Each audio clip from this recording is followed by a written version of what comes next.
So this class is going to be focused on building a mood board. And who knows? Oh, thank you, Alex.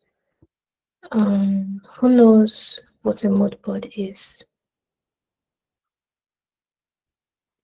You know, you can give a reaction or you can raise your hand.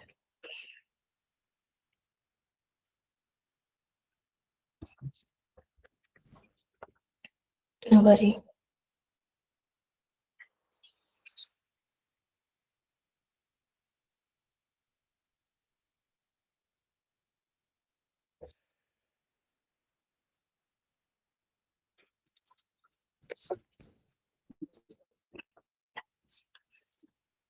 Anybody?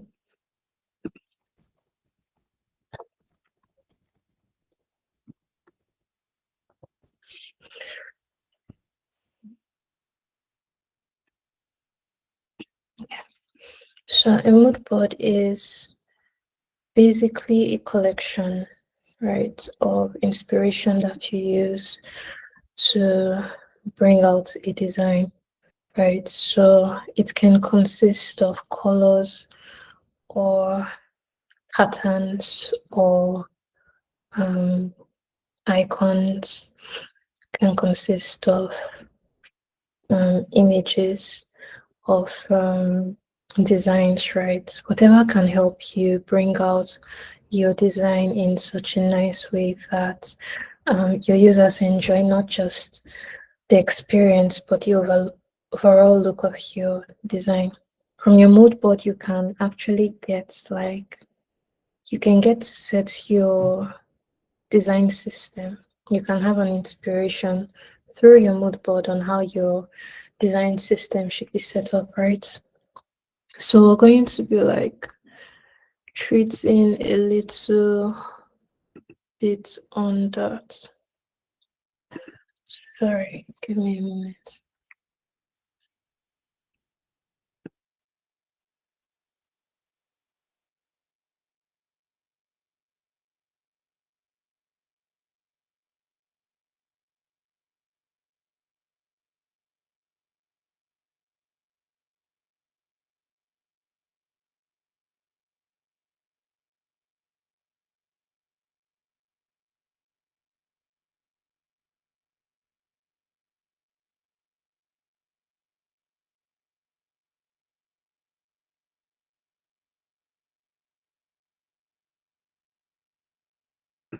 Okay, so let's assume that let's just have like an example of a product type that we're going to be working with. Let's say we're designing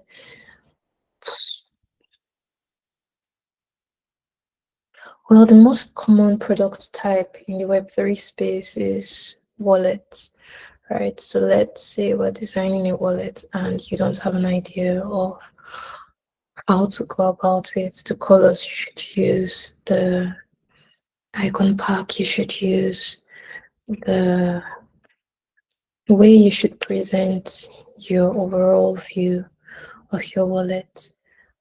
The first thing you do is to make your research, right? So you can go to like ChatGPT and ask it how you should go about designing your wallet. If you have a brand color given to you by the product owner, makes your work a little bit easier, so you don't have to like think about the color to use per se. You might only have to worry about colors that will complement the brand color, right? Then what else? The overall view. You want the wallet to look a certain way. There are people who would prefer their wallets to look childish. There are people who would prefer their wallets to look what's the word? To look just really straightforward, no this thing. Right. So you now have to like check places like Pinterest or Google or Behance or Dribble, you have to check those places to like have an idea of what a wallet should look like. And when you do that, you might see like different designs of a wallet. You see beautiful designs, you see interesting designs with new concepts, you see not so beautiful designs. You'd see functional wallet designs, like the way the wallet was designed just makes absolute sense to you, right? And then you see wallets whose designs make no sense at all. So let's say we are designing a wallet. We've already set a groundwork in one of our classes, right? But I'm just going to remove this guy. So we have a blank screen, right? And you also need to be conscious of the frame type you're designing for. Currently, we're designing for a mobile frame, right? So let me share my entire screen.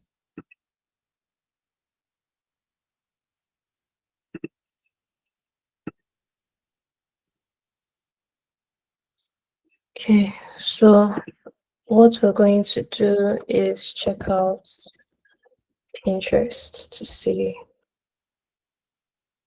Let me just sign up briefly.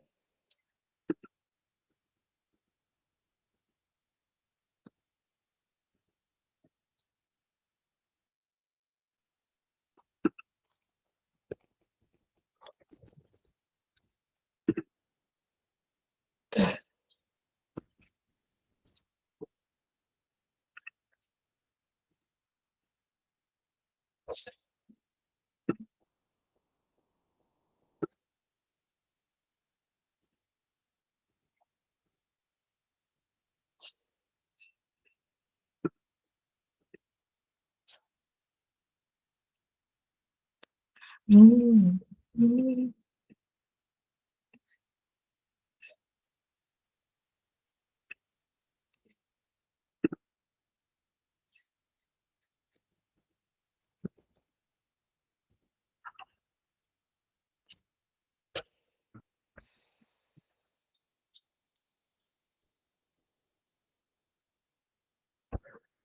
All right. So let's say that we want to search for wallet designs now. Let's say wallet UI design. You can already see some search options there. Let's choose mobile app.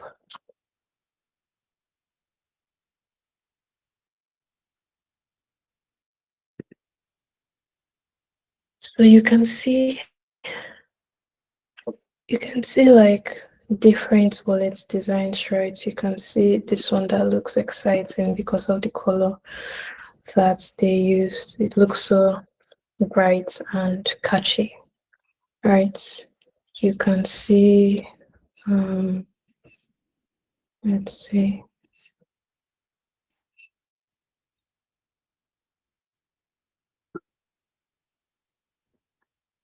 You can see, is this on your wallet?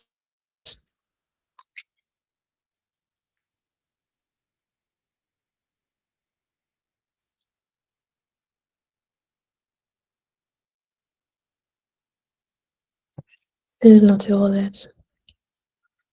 This is like a normal bank app.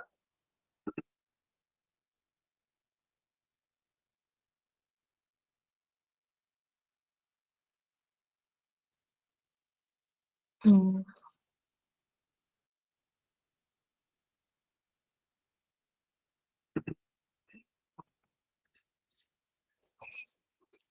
This is a wallet. Now, what's the difference between a wallet and a normal bank app? Does anybody have an idea? If you do, you can raise your hand. Yeah, go on.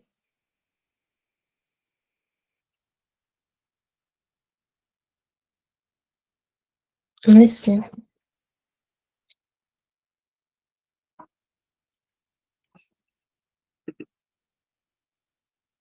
Danjuma, go on.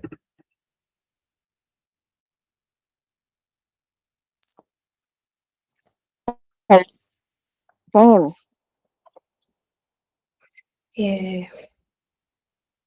And for me, I think a wallet is decentralized, while mobile bank app is centralized rather. Yeah. Sorry.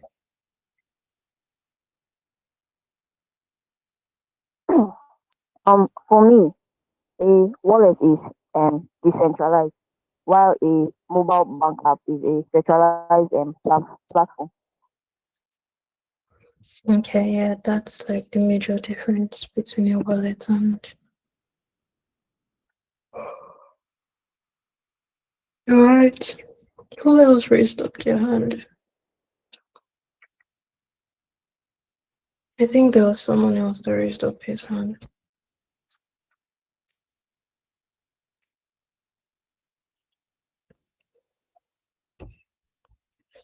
Okay, so a wallet is just like a bank app or a fintech tool. It allows you to be able to save money in different tokens and cryptocurrencies. It allows you to be able to send money in different tokens and cryptocurrencies. It allows you to swap between different tokens too. So if you want to if you want to have your money saved in stable coins, or if you want to um play all these risky what is it called? If you want to do all these risky movements of having your money in unstable tokens and then hope that it will rise and then you quickly swap to a stable token, you can do that. So a wallet is basically one that is decentralized. What does decentralized mean? Anybody?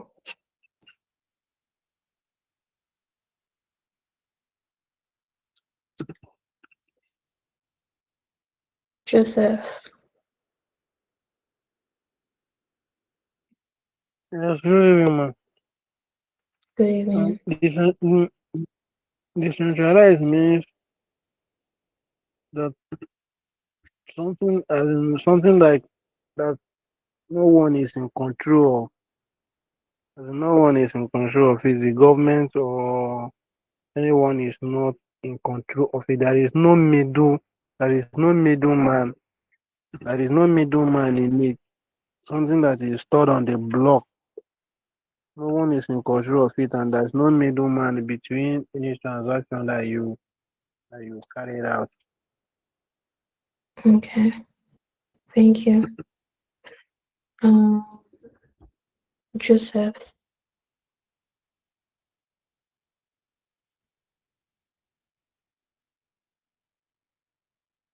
Okay, Joseph, you're the one who just spoke. Huh? Um, there was someone else. What's this guy's name? Emmanuel. I think I saw your hand too. Yeah, I wanted to say, so it's basically in line with what he said.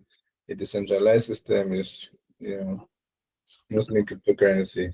It's a system that doesn't have any central control, like any particular person controlling the movement, either inward or outward exchange of currencies. Okay. All right. Thank you, guys. So decentralized is what you guys have mentioned. Um, it is information stored it's information stored on the blockchain that cannot be easily influenced. It cannot be changed by anybody. So once it's on the blockchain, it's on the blockchain. It will take, you won't be able to remove it from the blockchain. You won't be able to change it. It is immutable, right? And there's no central system to it, or rather, there isn't supposed to be a central system to it, right? And that simply means like real democracy, for the people, by the people. What was the last one? So everything that is done on the blockchain is supposed to be like in your control, more or less. So if you want to send money, there shouldn't be any physical body that will stand between you and the receiver of the money. If you want to receive money, there shouldn't be any physical body that will stand between you and the sender of the money. You're in control of your wallet. You're in control of your security of that wallet, meaning that so it means that whatever happens to the wallet, if you lose the wallet to fraud, if you lose the wallet to anything really, you're the one who is responsible for it. No government agency shuts down your wallet or closed your account out of spite or anything like that. It's also supposed to mean that government policies shouldn't influence what is carried out on the block, right? Supposed to, but in all honesty, it is like it is not there yet, Joe. I'm not really decentralized in this Web3 space. But it's like something we're hoping to achieve later, right? So I'm still trying to look for like reasonable wallet UI designs, something that would be easy for you guys to understand the concepts surrounding it.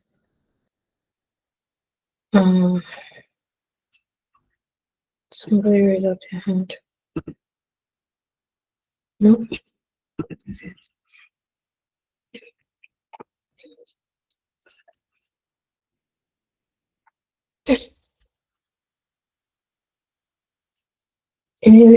Anyways, let me just start with this.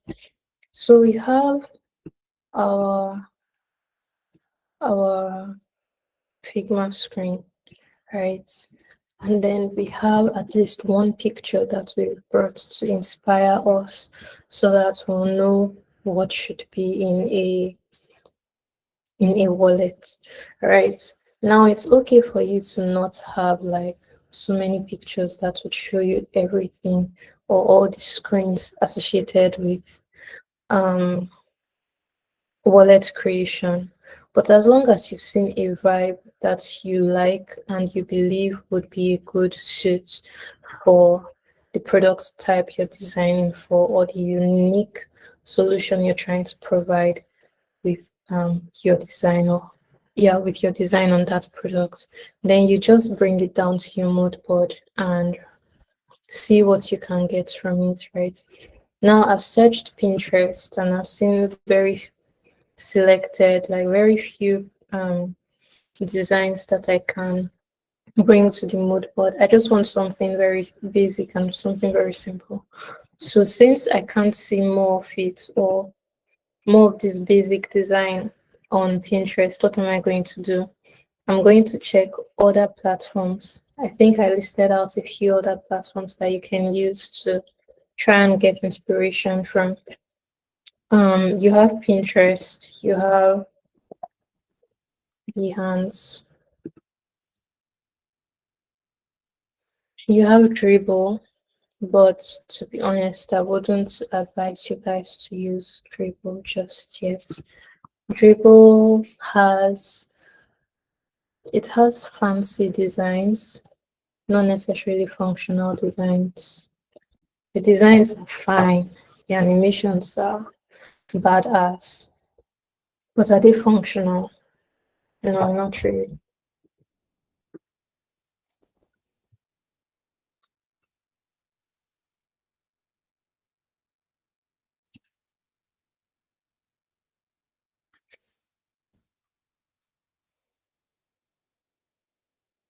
Um,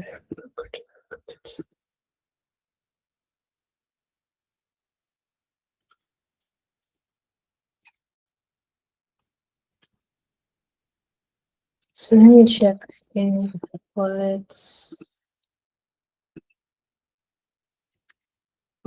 UI design.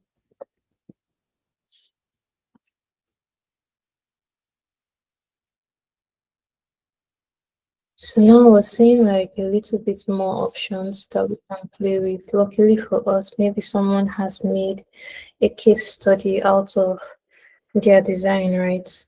So let's dig into it. Whatever catches your fancy, basically, is what you can use, right? Take, for instance, this one. It looks good, right? At least the green effect and the arrangement generally, it's a nice vibe, it's calm, it looks good. And then let me see, if we scroll down, we can see a little bit more information on the product, what the designers thought were when they were designing the product, the design process the person used to achieve his design or her design, problem and solution statements, and again, design process, user persona, mock-up images of the wallets, merch designs, banner design, mock-up image of the wallet again. Okay, so we can see a little bit of the onboarding, right? This onboarding screen, wallet ready, you're good to go, get started button. We can see the home screen, what it looks like. It's showing you, no, not the home screen. I think this is the explore screen. It's showing you tokens, sites, learn, trending tokens, right? And then on the other side, it's showing you accounts and some tokens like that. Then we see what would happen when you enter a particular screen. You can see more information on that particular token. You can see CTAs to receive, buy, share that token, and more. Then you can see a screen that shows you what would appear when you click on buy, right? And yeah, recent activities.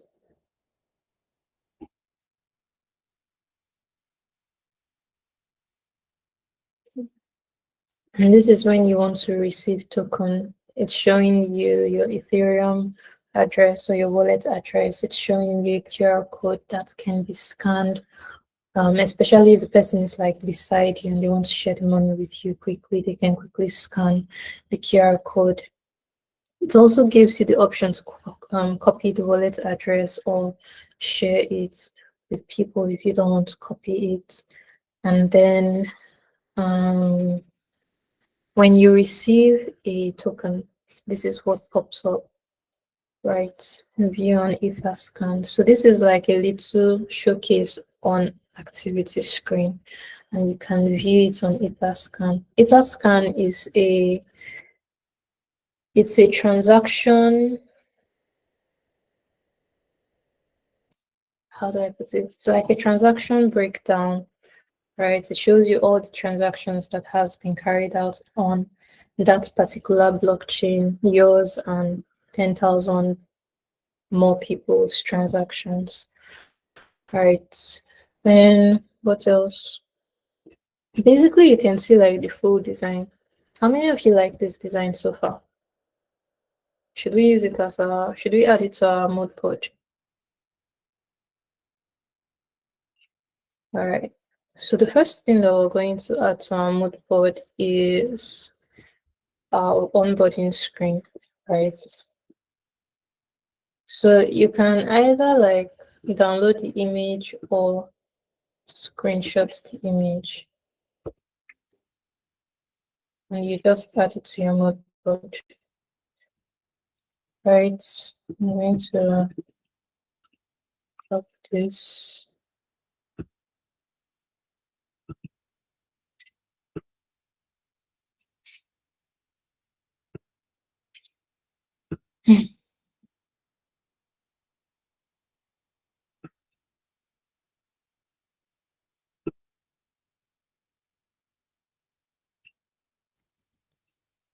Okay. So one way you can actually like try to get adequately decent proportioning between your mood board and your phone screen is to resize your mood board to be the same, at least the same width with your frame. Right now we're using a phone frame, so we're going to resize our mood board images to be 390 pixels wide, because that is the width of our phone screen. Right, so I'm going to resize this to 390. Sometimes, depending on the moodboard's screen, it can be longer or shorter compared to your screen, but that shouldn't be like your focus. Your focus should always be on the width instead of the height. So the first thing we want to do is to have, I screenshotted the image. So I just pasted it instead of, I just dragged and dropped it on Figma rather. If you download the image and you see the download icon, let me try and download an image. Let's see.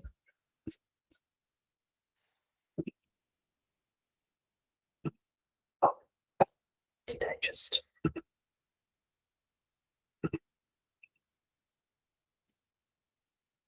So I've downloaded the image, right? You can see a download icon here. All you have to do is just drag and drop, and it's going to drop the image there, right? But I'm not using this image, so I'm going to delete it. First thing we want to do is to have our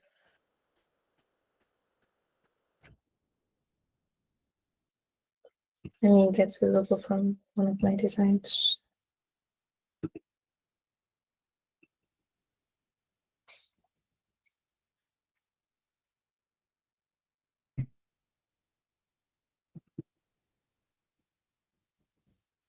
Yeah. First thing you want to do is to have your logo somewhere, right? And you're going to want to resize your logo. Personally, I make my logos 40 or 48 pixels by 40 or 48 pixels, right?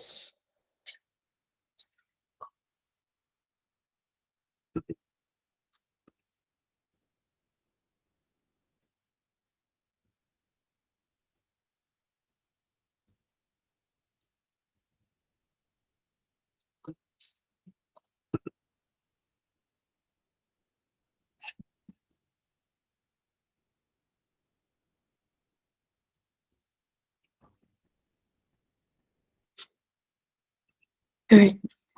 So currently my logo is 40 pixels, and we already have our grid from the last or the previous class, right? So I'm just going to turn it on. For those of you who don't know how to turn on or off your grid, just do Shift G on your keyboard and it's going to turn on and off your grid. Okay. And if you want to go like what is it called? If you want to go the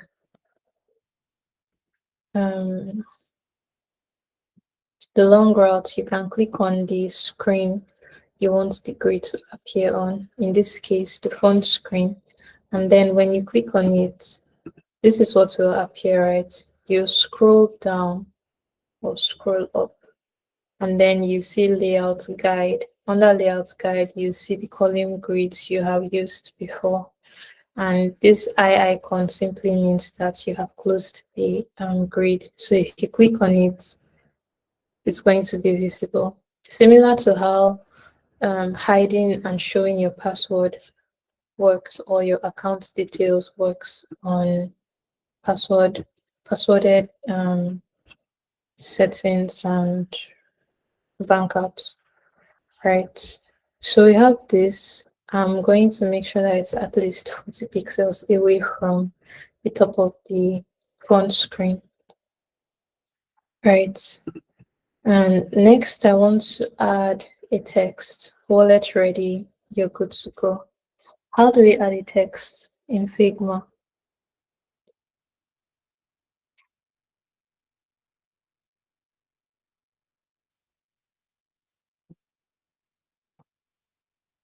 How do we add a text in Figma? Press T on the keyboard and then click on the space you want to enter. See. Good. So we're going to use T to add a text, and we're going to type wallet ready. You're good to go.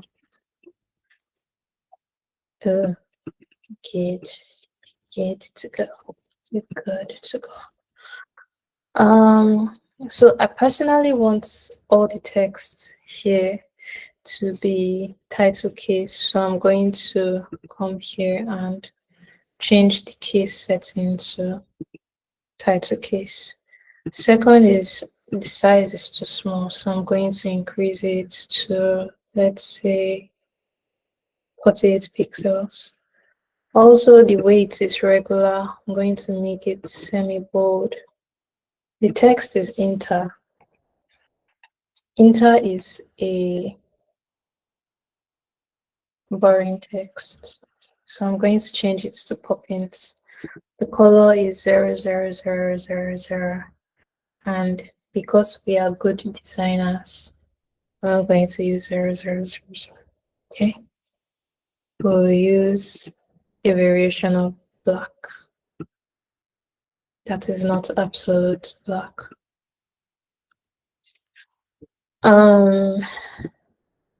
Make sure this aligns with the icon at the top, so it's giving at least 16 pixels away from the edge of the screen, right?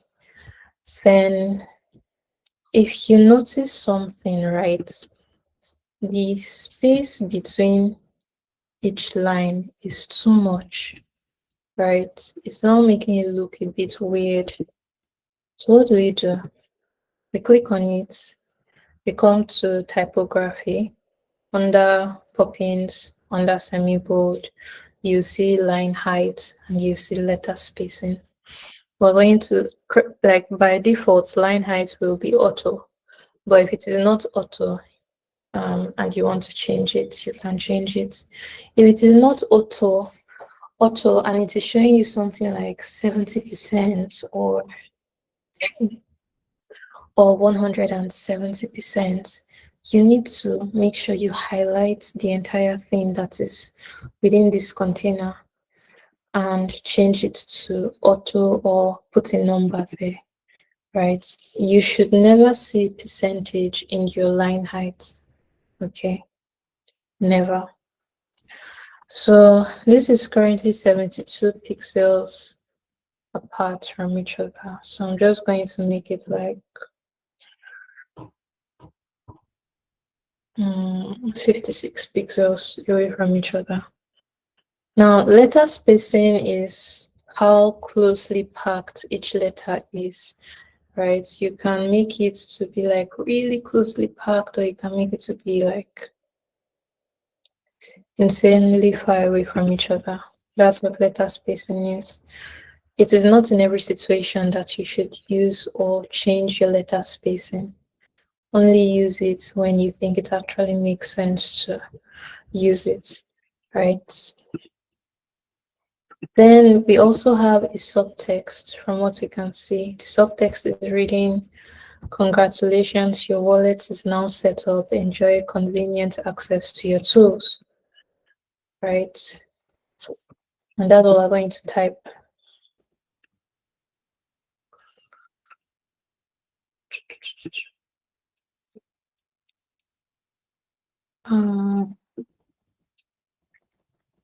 Congratulations. Your wallet is here now. Your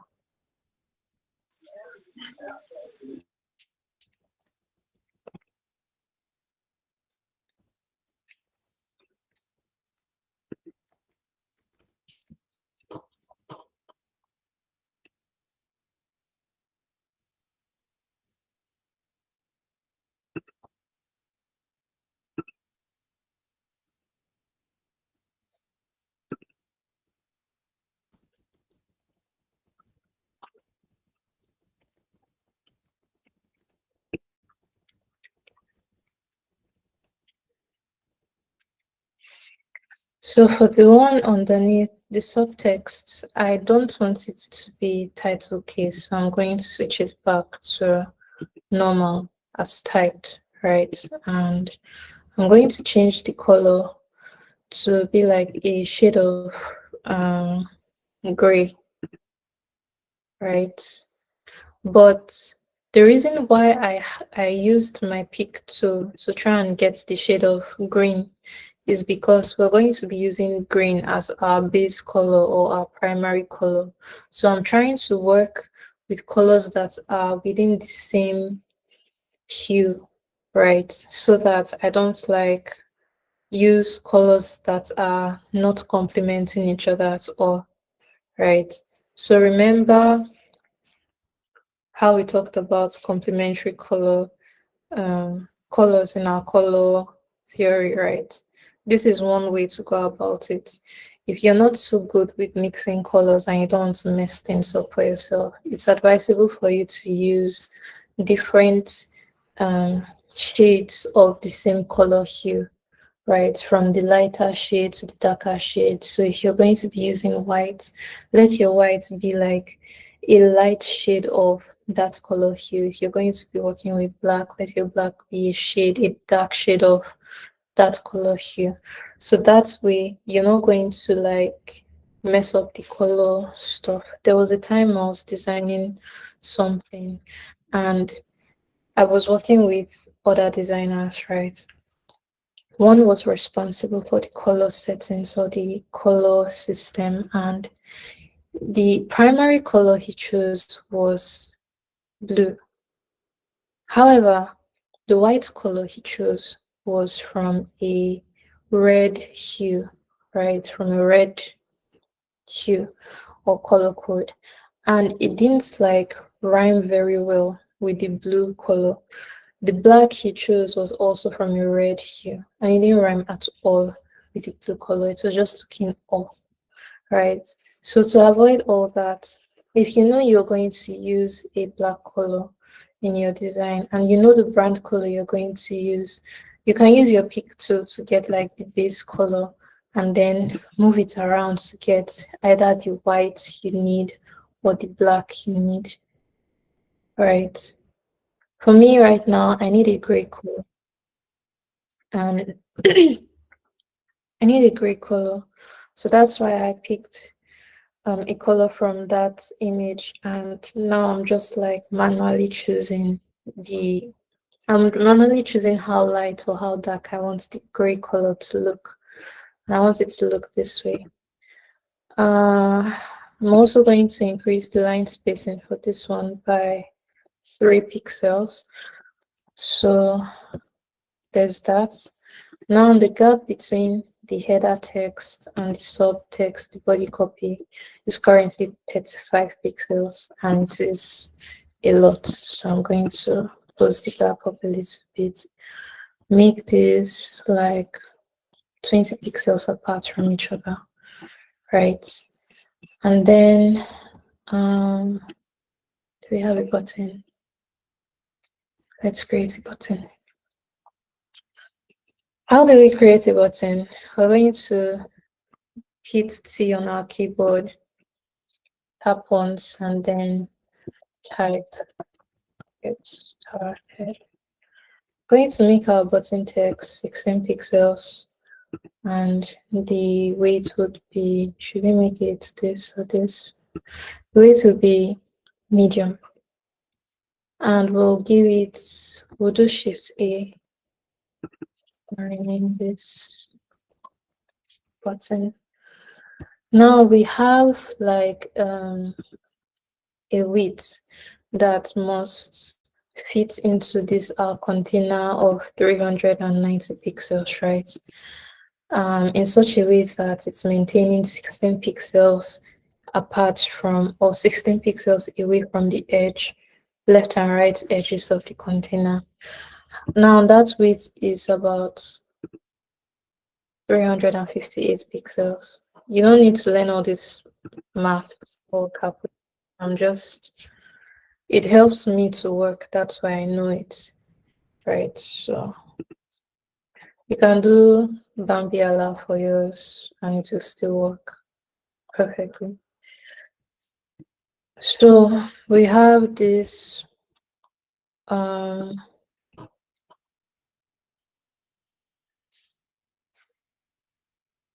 Manuel, what's up? Okay, I wanted to like say that. Can you repeat that stuff? The tweaking you did to get the adjustment for the button to be helpful. Tweaking I did. What tweaking? Like after I added the auto layout, the difference, like how you automatically adjusted the size of the button or the screen. Yeah, like basically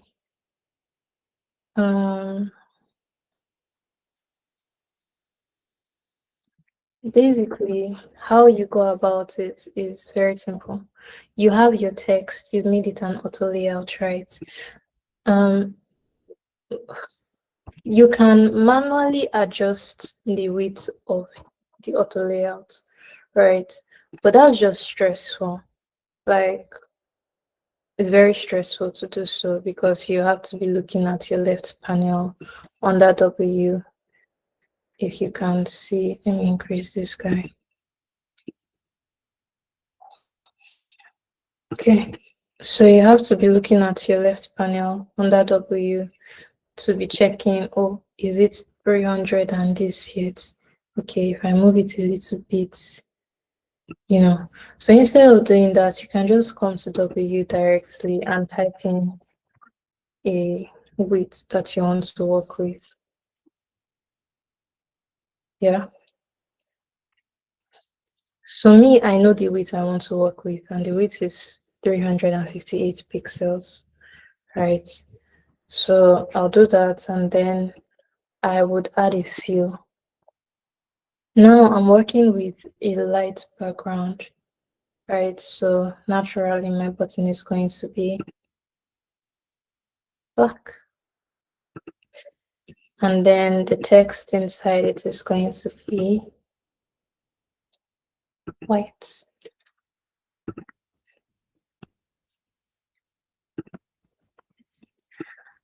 So I want my button to have a little corner radius around it, and I'm not sure of how much curve it should have. You can experiment by gradually adding, or you can just like add Like just type it in 24 pixels and see how it looks. If you like the way it looks, keep it that way. If not, you can always change it. So I've made a button, right?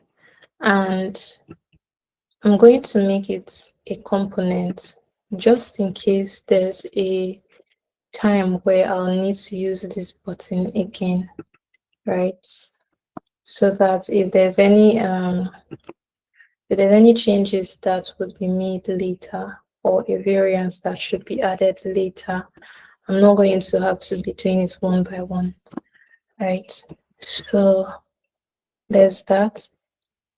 Now these items are all related to each other, and by the law of proximity, by the law of Gestalt principles, there should be decent proximity between them, right? And that's all we're going to do. We don't want them to fall apart from each other. Now, another thing that you have to like put into consideration when you're designing is the rule of thumb, right? How accessible is this button to my users' thumbs? Most of the time when people use their phone, they use it like with one hand most of the time. So how will they be, if I should put the button on this side now, will they be able to reach there without straining themselves? Stuff like that. You have to be conscious of that.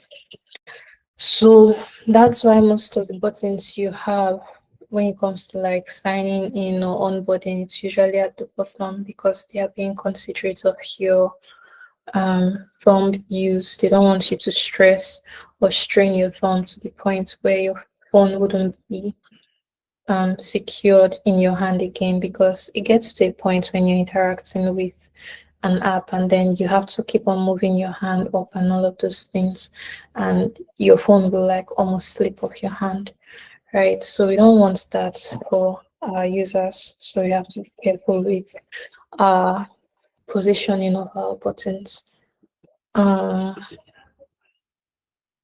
So we've created this, right? I'm sure you might be wondering, what about these effects here and these gradients and stuff like that? I'm not going to teach you people that one. Learn how to do this one first. That one you can always learn. It's like it's nothing hard. Just learn placement first. All these effects, all these animations, you get to know them eventually. But if you know the basics, you're good. So now we want to move on to the next screen, right? We're not going to do too many screens so that I don't get you guys overwhelmed. But basically, we have two images now that are in our mood board and we're drawing inspiration from, right? But we saw like, aside from this one now, we saw like, we saw more screens on this thing. Let me share this with you guys so that in case you want to go over it again, you can.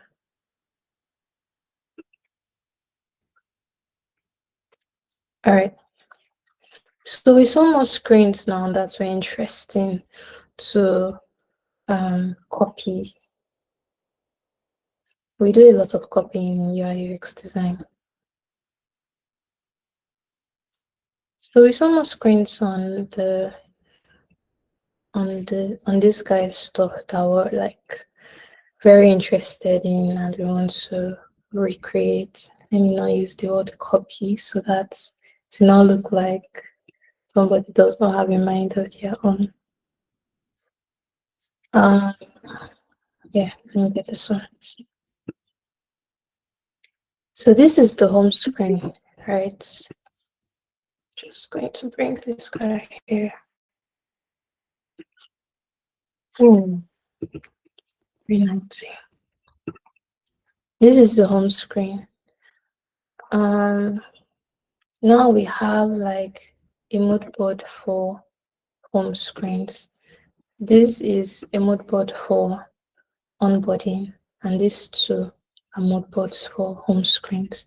Now, what do I like about this first screen? I like how their nav options here have letters underneath them. So you don't have to think, oh, what is this particular icon about? What am I going to see when I click on this icon? What am I expecting to see when I click on this icon? They've already like told you what that particular what that particular button would give to you.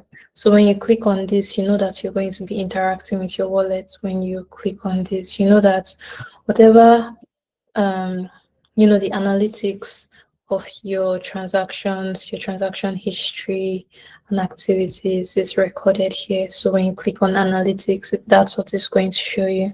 You know that when you click on this guy, the settings for that particular app is going to be seen here, right? So you don't need to rack your brain rather on what you should expect. But here on this very beautiful design, you can only see icons, right? And you're now left to wonder, what exactly are you going to see when you click on each icon? What do you think you'll see when you click on this? You don't know. What are you going to click on? What are you going to see when you click on this? You don't know. What about this? You don't know. At least this one, it's like a universal swap icon, right? So you would automatically think that, okay, this is where I can swap tokens and interact with tokens, send, receive, whatever. This is a universal icon known to be the home icon, right? So you just know that it's going to bring you home, right? But the remaining three icons, if you're completely new to the Web3 space, you wouldn't be able to know what would be there until you click on it. And it's not so good UX wise. So now I have I like the way they presented this their receive, send, swap, buy. I like the way they presented this information here and this guy at the top. I like that there's a search on their home screen where you can search for new tokens and all of those things, right? And then there's a display of popular tokens or tokens that are currently in your wallet or tokens that you have money in, right? So what am I copying from this one? I'm copying the nav arrangement or the nav vibe of icon and text, right? And then what am I copying from this one? Every other thing except the nav, right? So now from our previous class, we already created some nav options because I was like, okay, let's assume I'm creating a nav for a wallet. So we already have home wallet swap settings profile, right? I'm just going to adjust something. I'm going to add one more icon. Okay.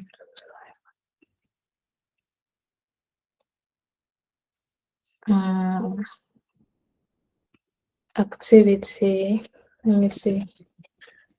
Activity. Okay, no activity. The swap. Let me try history. So activity in Web3 is just like your history, right?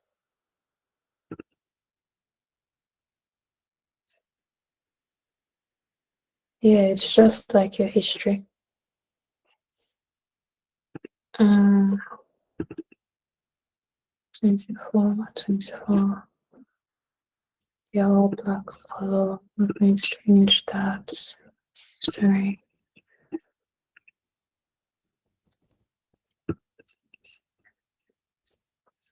So let me make this activity instead and change the icon there.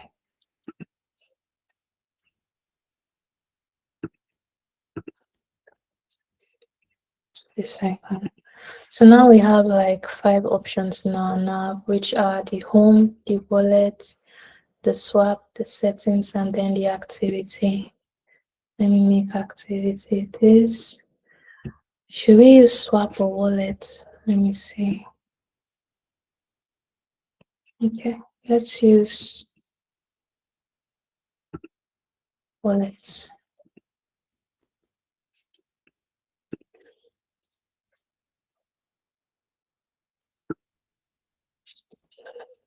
Okay.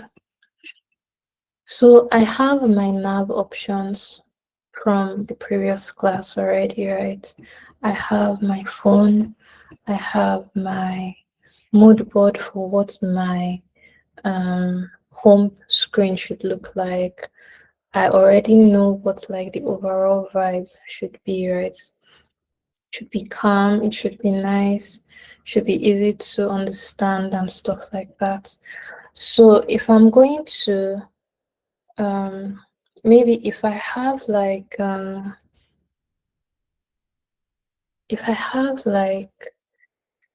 icon pack that I would rather use, and I have not just the image but also the pack itself, because you can get icon packs on Figma community. If I have the pack itself, I can bring it onto this place and record it.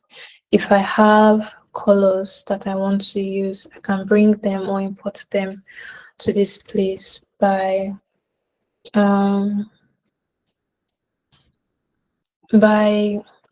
first you need to know the color code, right? Or at least be able to copy the color code.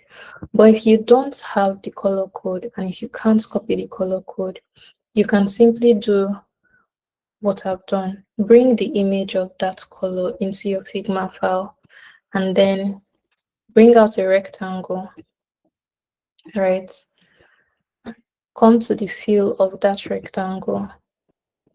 Select your pick tool and then select the color you want to work with. It's going to bring out the color for you. If you then want to generate like the different shades and tints of that particular color, you're going to use a plugin. The plugin is this. You go to your plugin options here and select plugins and widgets and search for tints and shadow. Is it tints and shadow, tints and shades? Tints and shades, right? And you allow it to run. So tints and shades usually work with rectangles. If your stuff is not a rectangle, it's not going to work.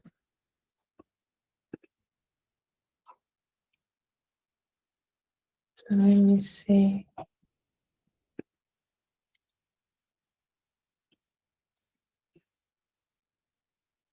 Awesome. So I'll just take that again. So you're going to go to plugin, right? This icon here, actions icon or Command K or Control K, right? And then you come to plugins and widgets and search for tints and shades. Your tints and shades plugin should be the one with the pink background with a smile on it, right? And you save the plugin first, right? Save the plugin. Then you come back and you make sure that the element or shape that you're going to generate the tints and shades from is a rectangle. If not, it's not going to work. It has to be a rectangle. And when you're sure it's a rectangle, that's when you can now go back to your plugin, highlight on tints and shade, and then select create from selected rectangle.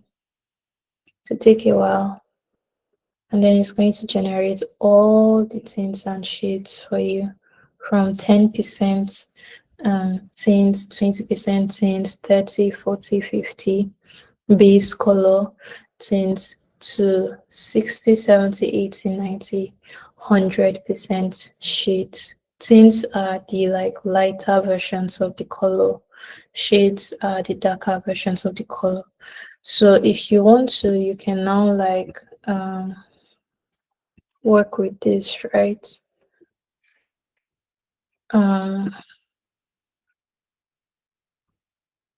Because I like really want my environment to be a bit neat, I actually just give them a little spacing between themselves. And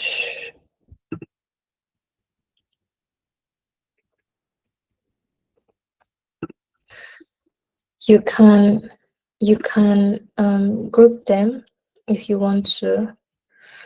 To be honest with you, I rarely work with tints and shades. Like before I used to work with them, but I rarely work with them anymore. Really. So now it's showing you like the very light shade or the very light tint of green.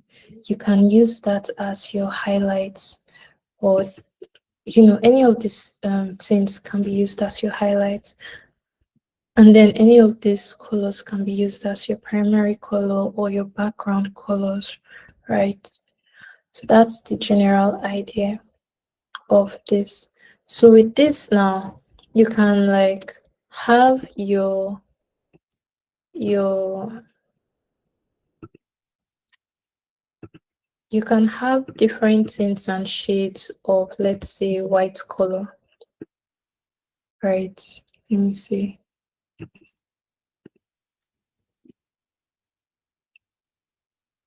Yeah. So if you need like from white color to shades of gray to the black color itself, it's going to provide that for you, right?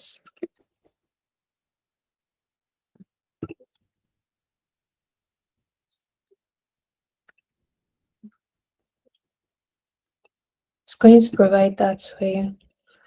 So when you have all of this now, you know that aside from your primary color and your highlight color, you're going to have like your warning colors too, right? That's the red, green, and yellow. Red for when you want to imply that maybe they are about to do something dangerous, or they've not submitted something successfully, or stuff like that. Yellow to signify that an action that they carried out is pending. It is not successful, but it is not unsuccessful either. Green to signify that an action they have carried out is successful. Another use of your warning colors are in Web3, you use green to like show when the market is green, like when it's making money, and you use red to show when the market is down and people are losing money, right? So for those ones, you might not necessarily have like tints and shades for those ones. You can just have the base colors arranged somewhere. Right, so if you have your base red color, not something that will be shouting or too harsh on your user's eyes, just something good, right?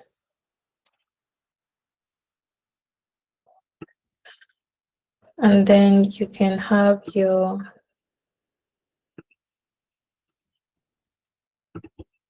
yellow color, which shows that something is pending, or probably like an alert before something happens, right?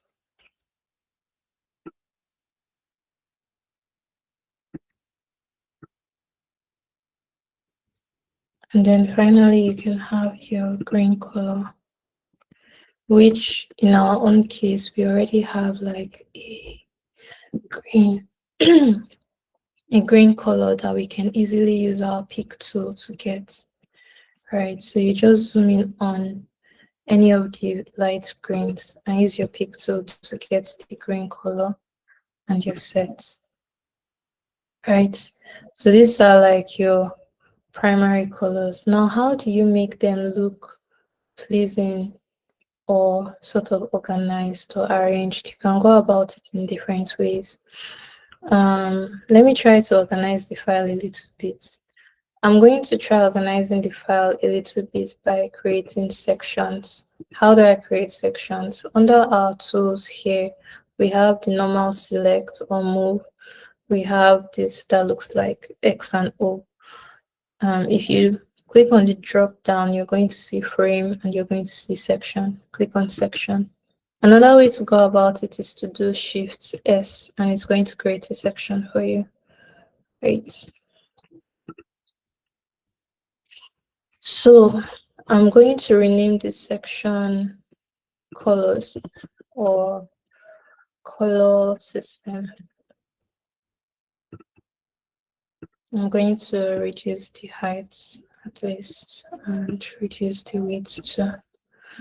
Then beside it, I'm going to introduce another section, or you can duplicate the section by Control D, and it's going to create a duplicate of it. Once again, if you want to duplicate a section, you select the section and do Control D, and it's going to duplicate it for you. I'm going to rename this typeface typography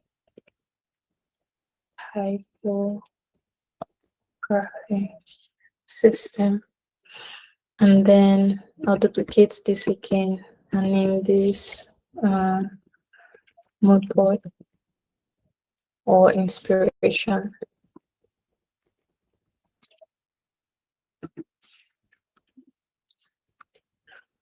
So I'm going to move these images into the moodboard, and I'm going to move these colors into the moodboard.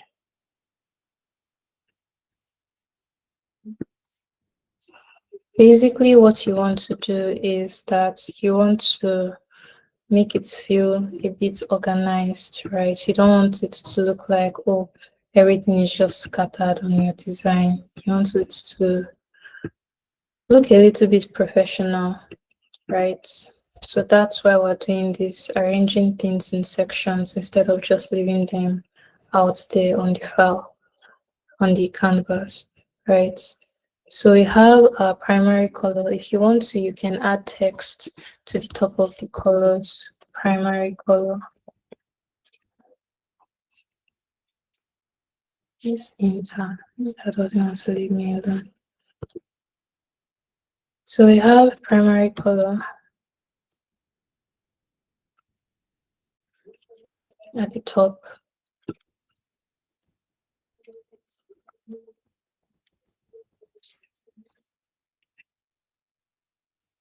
So remember how I said, if you look at the right panel, remember how I said that if your line height is showing 100 a percentage, change it, right? Look, my line height is showing a percentage. That's not good. So I'm just going to click on it. And if you click on it just once, it's only going to highlight the number instead of the percentage. Now you have to make sure that everything inside, including the percentage, is highlighted. So you Control A and make sure everything is highlighted, and you click on A. It's going to take it back to the automatic line height that that text size is supposed to have. And then you can change it however you deem fit.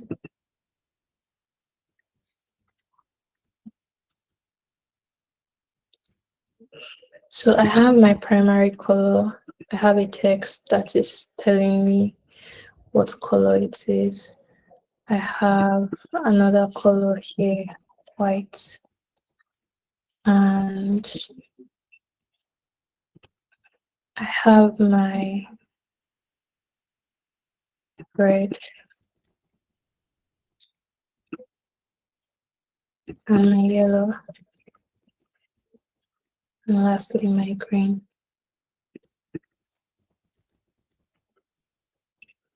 So if there's ever like a scenario or a piece where where I'm working with more than one color. Let's say I'm working with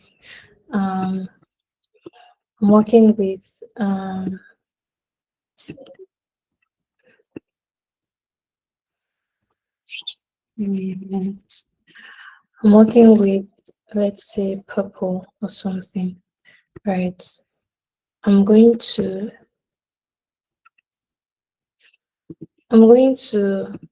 have all three colors that I'm supposed to work with, or all two colors that I'm supposed to work with, have their tints and shades. But let me see.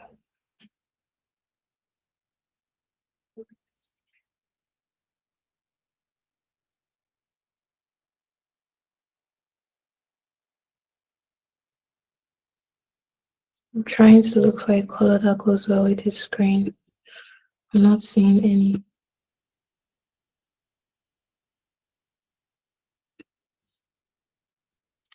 Okay, let's use this green. Should we use green color? Should we use cyan or blue color?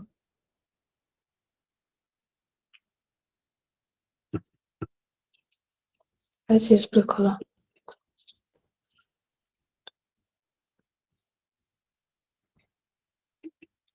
Sorry, I think I'm going fast. So I've made this blue color, right? And then I'm going to like use the tints and shades plugin, right?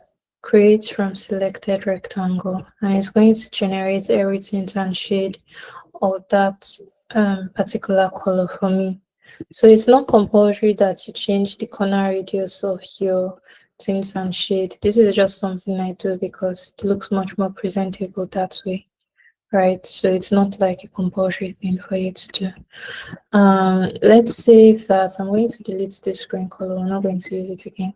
So let's say that the color I'm going to use that will be like a complementary color to the cyan color that I'm using currently is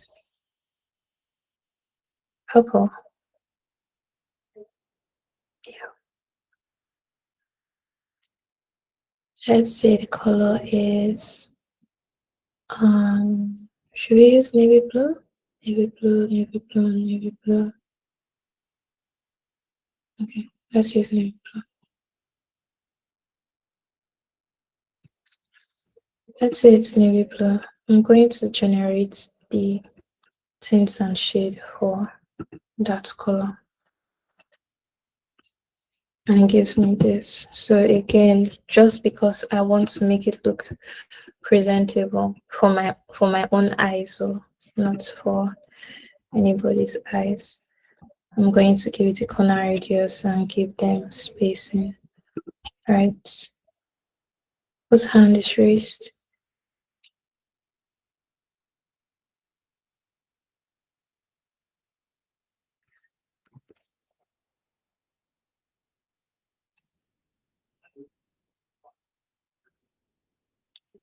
Wow.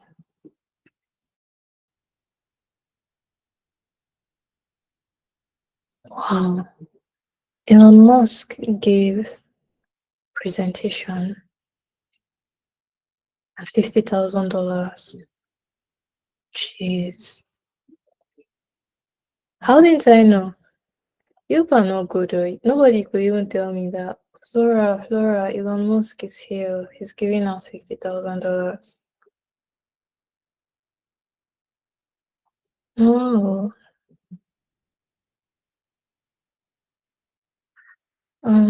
How do you bring all of them to the section you created?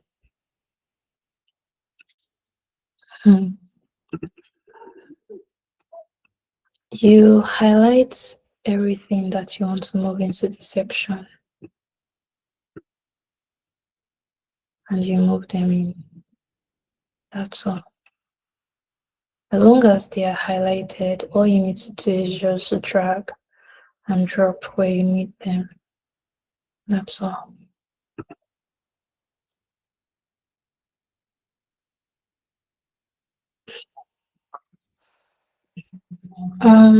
Should I go on?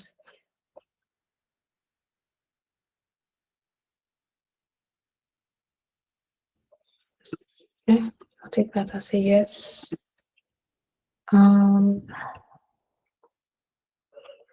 So I have these colors going. If I also want like a tint and shadow, tints and shades rather, of a black color, right, I can also get that going for me too. All I need to do is make a duplicate of this, right? Turn this to, you actually don't need a black anymore, since this can literally like the darkest color can literally serve as a black for you. But in case you want to do it, in case you want to have a black color going on for you, you can do it, right? So you have black, and then you can run the tints and shades. So Figma does this thing where if you've used a plugin before, right, you don't need to go back to your plugin and this and that to get it running again. All you need to do is do Alt Control P, and it's going to rerun the plugin you had just finished using. So that's what I do most of the time, and it looks like I'm performing magic. Let me see.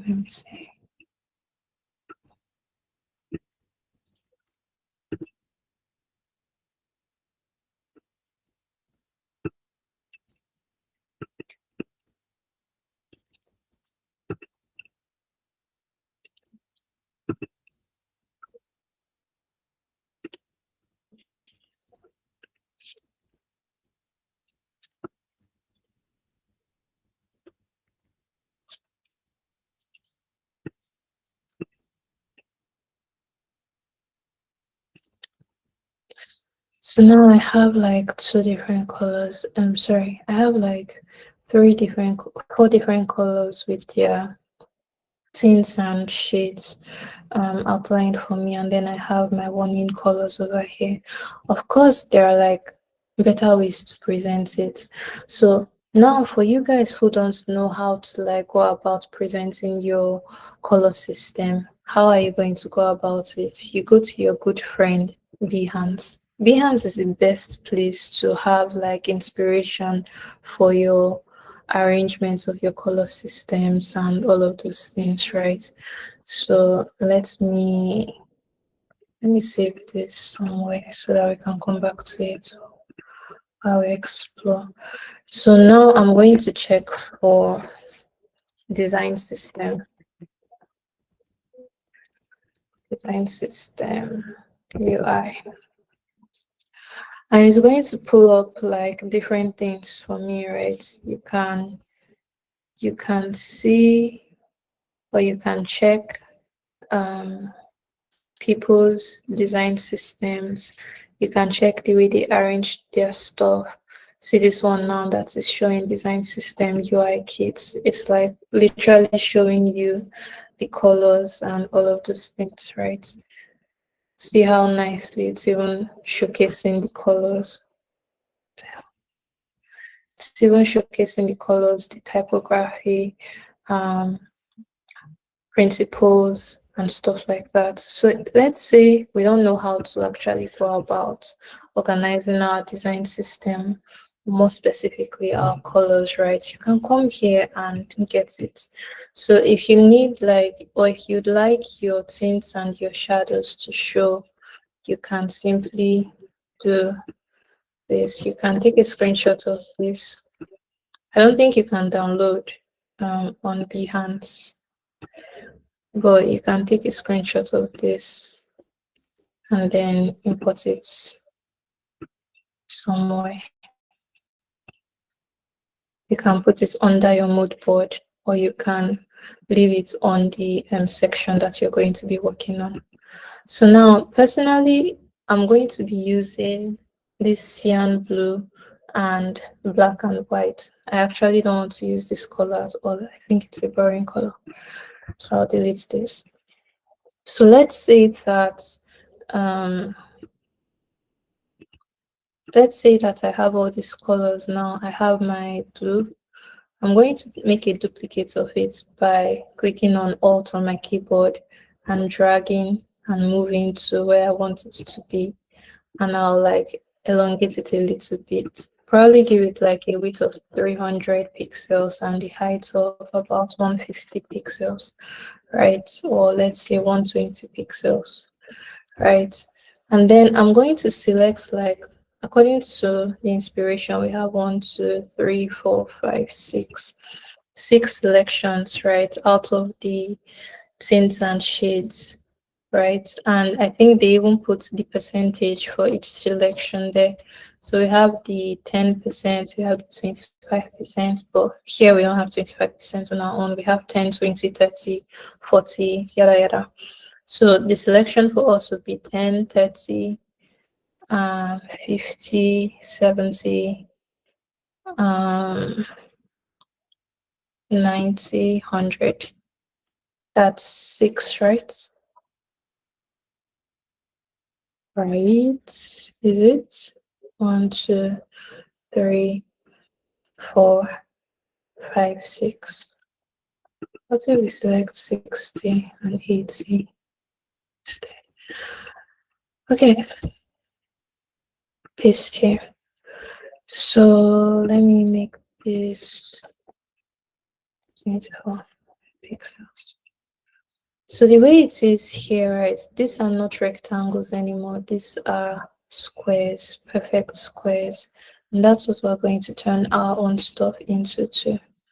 We're going to turn them into squares of, well, we don't know what the squares should actually be. We don't know the size they should actually be, because we want to make it presentable in such a way that it is the same width as this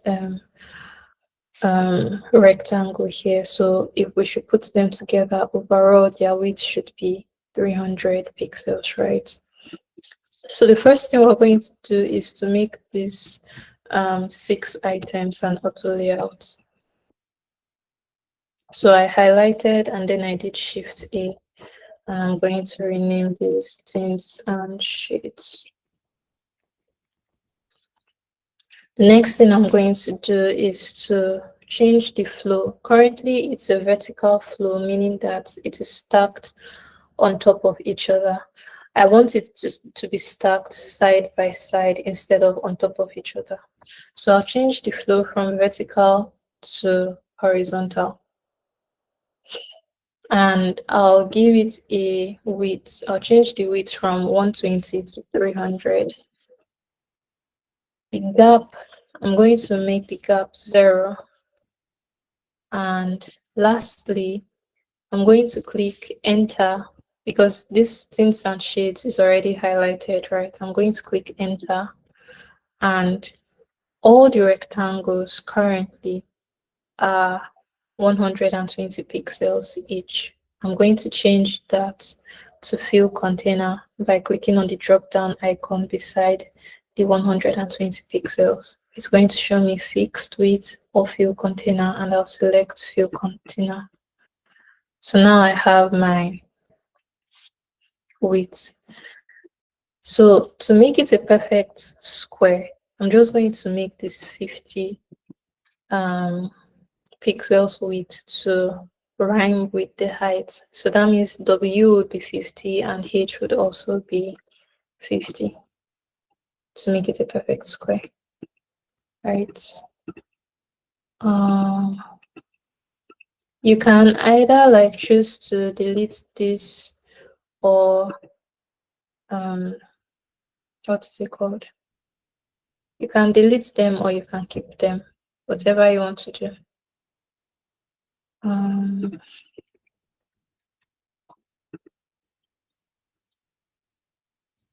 So this height is not 50. I'll change it to 50. These guys too, they are not 50. Change them to 50.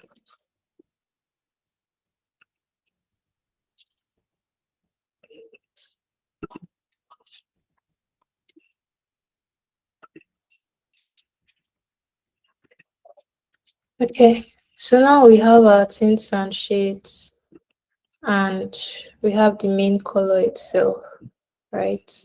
So according to this guy, they are not supposed to have corner radiuses. So I'll remove the corner radius from them and from the one on top too. And now we have our rectangle, and then we have our tints and shade itself. So I'm just going to make both the rectangle and the tints and the shades one item by doing Shift A and renaming the frame from frame 1 to primary color. So that's one down, right? So this is one way you can go about it. If you have like multiple brand colors, then you can just make a duplicate of this and then change the colors inside to what you want it to be, right? But if not, if you have only one brand color, just leave it as it is and move on to the next color. So the next set of colors that we have going on for us are the alert colors. Now you can decide to have like a tint and shade options of those colors, or you can decide to just have just one. To be honest, or to be fair with you guys, there's really a situation where you need to there's really a situation where you need to have tints and shades of your alert colors, like very rarely, right? So you don't necessarily need it, but if you want to, let's say you're designing an alert square now and you want people to, like, let's say the container of that square or pop-up, you want it to actually like carry tints and shades of the color of the green or the yellow or the red. That's when the whole tints and shades thing would come up, right? But if not, there's really no need for you to do it. This is an absolute red. Did you notice how it was screaming in your face? Jesus.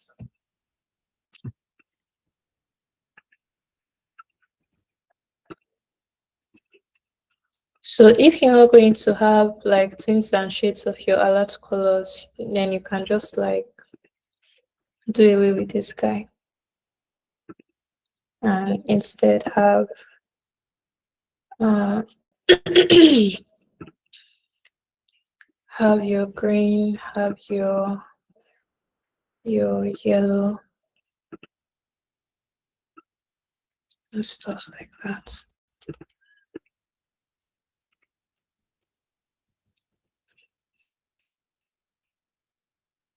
You can even like arrange the flow to be horizontal instead of vertical.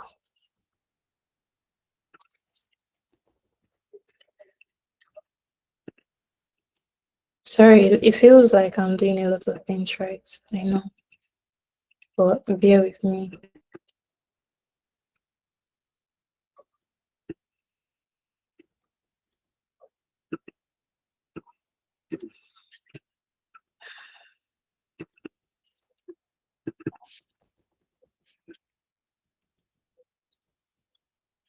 So we have our alert colors, we have our brand or primary color. If you have a secondary color that you'd like to work with, you can just duplicate this, rename it secondary color, run your tints and shades, and then replace the colors with what is on that tints and shades, right? So this is just like basically showing you ways you can make your color system presentable, right?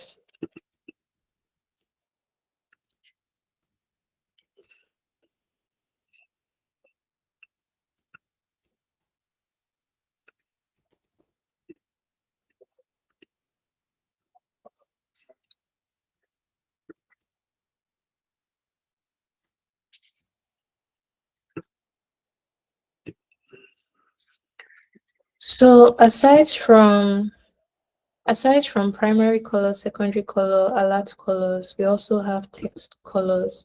We need colors to show when a text is active and when a text is inactive, right? And then if we go back to our inspiration, we can also see that they like showed different text colors, right? And that's from black to white, right? If you want to still have it like in your inspiration, you can take a screenshot of it and move it to your Figma file and drop it there. So they have like from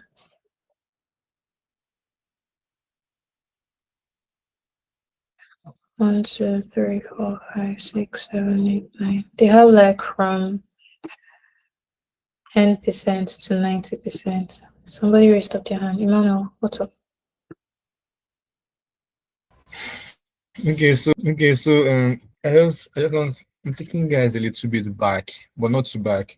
From this primary color, a blue is selected.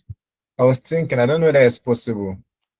Since you are creating the tints and the gradients from this color using that plugin, is it possible to make the tints and shades like of the first button a component, saving it as a component? Then maybe if you want to make subsequent changes to that, but let me say you want to change the color of the first button, maybe from the primary color to the alert colors, or maybe another brand color, maybe a secondary color you're using in the design.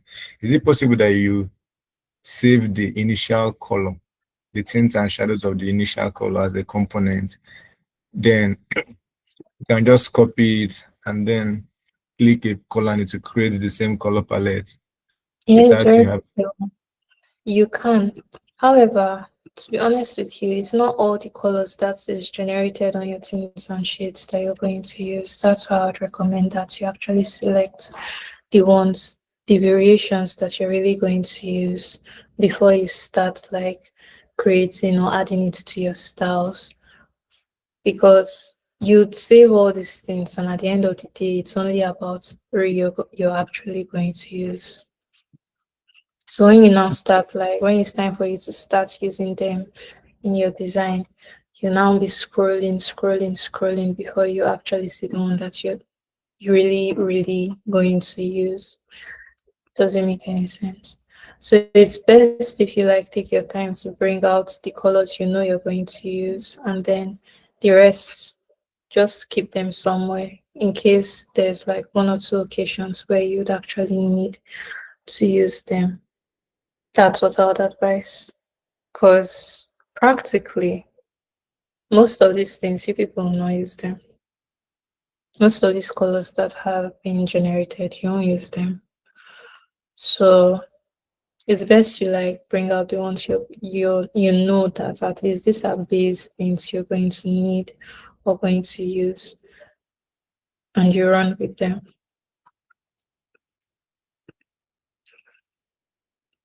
And don't worry, I'm going to show you guys how to add it to your style guide. I just need to bring out the basic information for you guys to work with first. That's all. Let me see 40 pixels, 40 pixels, 40 pixels.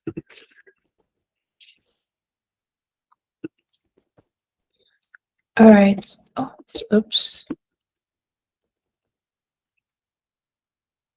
So I'm going to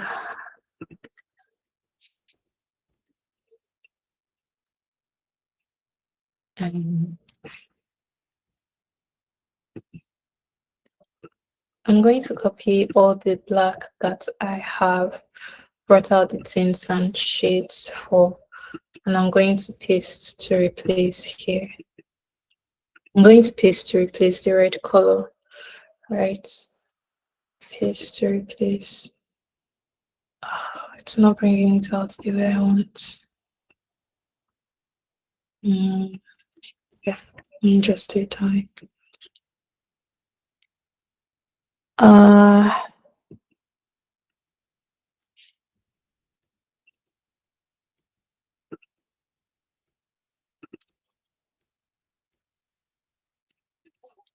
Okay. All right. So now it's showing like all the from the lightest color to the darkest color of the black, right? Now, like I mentioned, it's not all the colors here that you're actually going to use. So you can take your time to like remove the colors that you're not going to use. For now, you might not know what colors those are, but over time, it's something I would encourage you guys to do. Abba,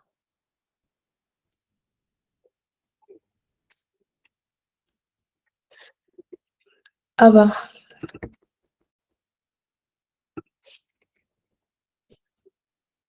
can you hear me?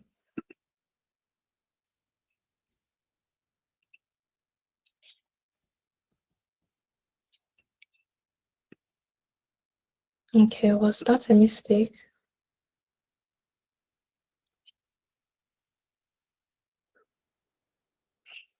Okay. So now we have our text colors too. We have our primary color, a dummy secondary color, alert colors, and then we have our text colors. Now, why do you have like different variations of black or different tints and shades of black? It's primarily because there are times where you need to show active states of your text and times where you need to show inactive states of your text, right? So you don't want to use a hue on your color system that is not going to blend well or make a lot of sense for your users, or it's going to like disturb your users' eyes in any way, right? You want to use something that they can easily read and is not going to feel off to your users, right? So that's why we have like um that's why we have like different shades of black and tints of black going on for us when it comes to text colors. If your background is black and your text is white, of course your text colors is going to be like different tints and shades of white instead, right? So that's how it works. When you're done with your color, with the images of your color inspiration, you can delete them if you want to. But if you don't want to delete them, that's fine. For the purpose of this class, I'm going to move them to Moodboard so that when you access the file later, you can still see the arrangement and give it a try on your own, right? Then if you want to, you can still leave this guy somewhere, right, for you. But you know that the major colors you're actually working with are these guys here. And you can actually like give it a text heading, alert colors.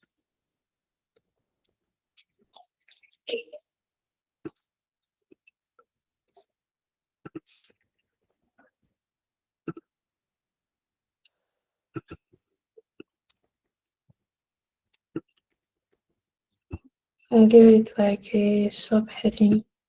Let me move them a bit to the right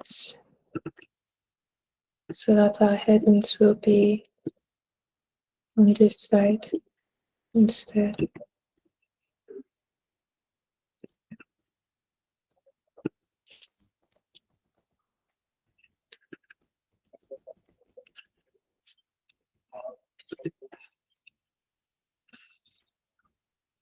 So left to me, I'll delete the rest of this, but for the purpose of this class, I'm going to leave it there. Now back to what Emmanuel was talking about adding it as a setting in your design so that when you need it, you can just easily go and pick from it instead of having to use the pick tool or copy the hex code and all of those things. It's very simple. How do you go about it? You select the container that has the color. Under fill, you can either like click on this 4 circles, which will lead you to this pop-up, and you click this plus icon here. When you click on the plus icon, you have like the options to either make it a style or a variable. For the purpose of this class, we're going to be using styles. All right, so style, you can name the style. We're going to name it brand color. And we'll name it brand color / base. The reason why we're adding a slash before giving a further explanation is so that it can create a drop down. Like it's like having it's like creating a category of a color, right? And then you have like different variations under that category, right? So the same way we named our this one is the same way we're going to like name other things here, right? Now, if you are not highlighting or selecting anything on your canvas and you look to your right panel, you see page, you see color code for the background of your canvas, you see variables, and then you see styles. Under styles, you see color styles, and that's because you have created a color style, right? Now that brand color that we just created, this is it here. Under that brand color, we can see base, right? So let's move on to creating more style guides. I'm going to select on the first one. Now this one is 10% of the brand color. So I'm going to select this, come to the blue tint, go to the plus icon here, which will show new style or variable. Click on it. Now it's showing me variable, right? It's on variable instead of style. So I don't want it to be a variable, I just want it to be a style. So I'll click on style, brand color / 10%, create style. So if you check your styles again, you can still see your brand color, you can see the base color we had created first, and then the 10% we just added to it, right?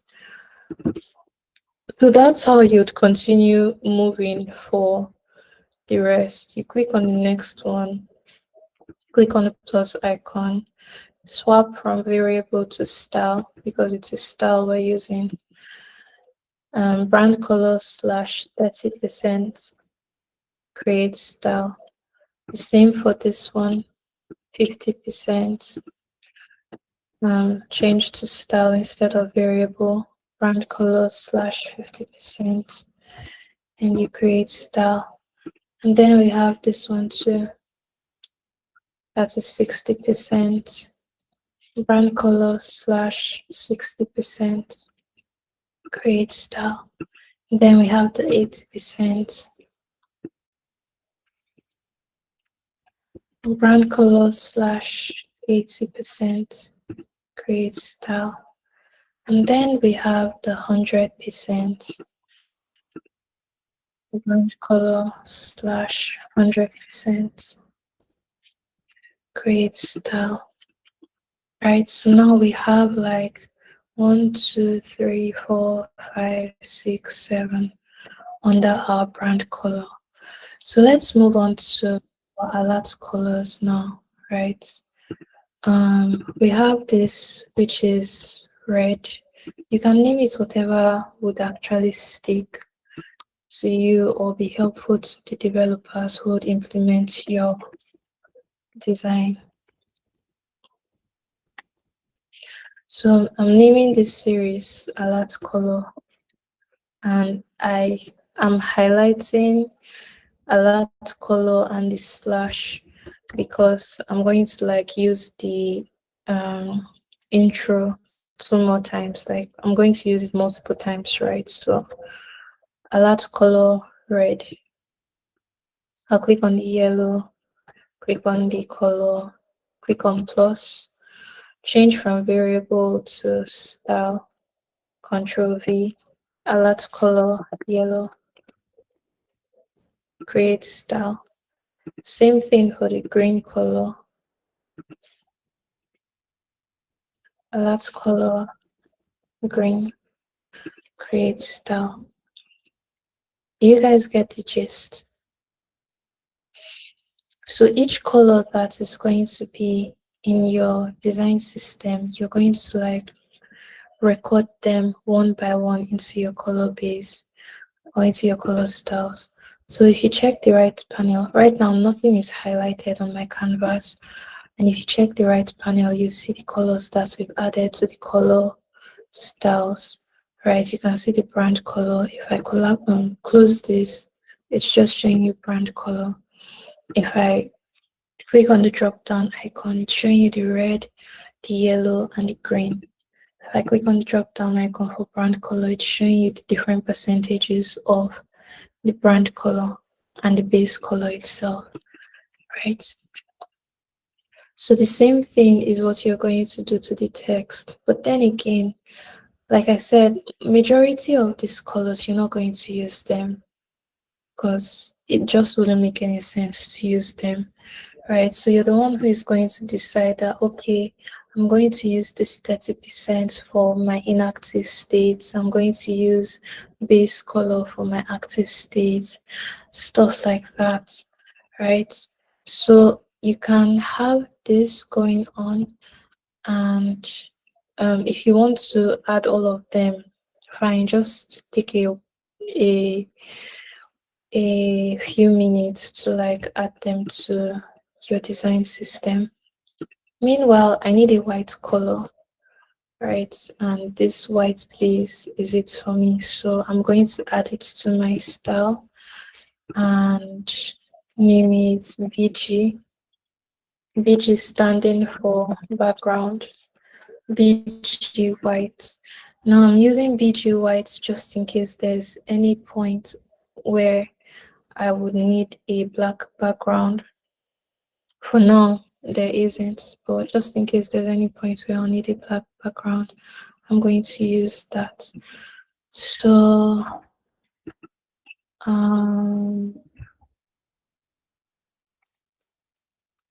me see.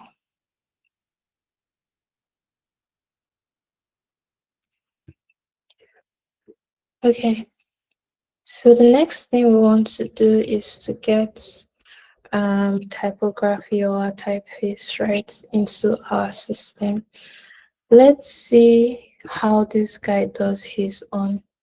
He does his own by just showing you H1 headline, showing you the text size and the text weight, H2 text size and weight, H3, and stuff like that, right? And then the body copy too, showing you the text size and the weight, right? So you can once again do yours the same way. Take a screenshot of this and add it to your add it to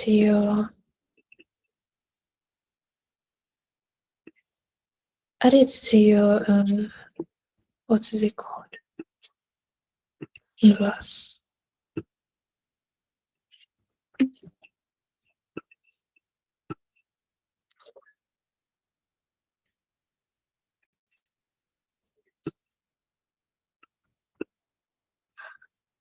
So you bring a text into the mix, right? Your text is going to, you just click T on your keyboard and put your text down and you type H1 header or headline. Let's do headline.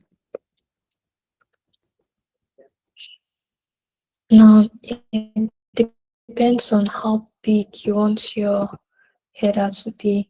You might not know like the right size, especially like for the screen type you're working with, right? At first you might not know the best one to use. But let's just say that for this our H1 for mobile screen we're using 48 pixels, right? And okay, we're using 48 pixels and Let me see. Here we have text size and text weight. For using 48 pixels, the text size is 48 px and the text weight is semi-bold.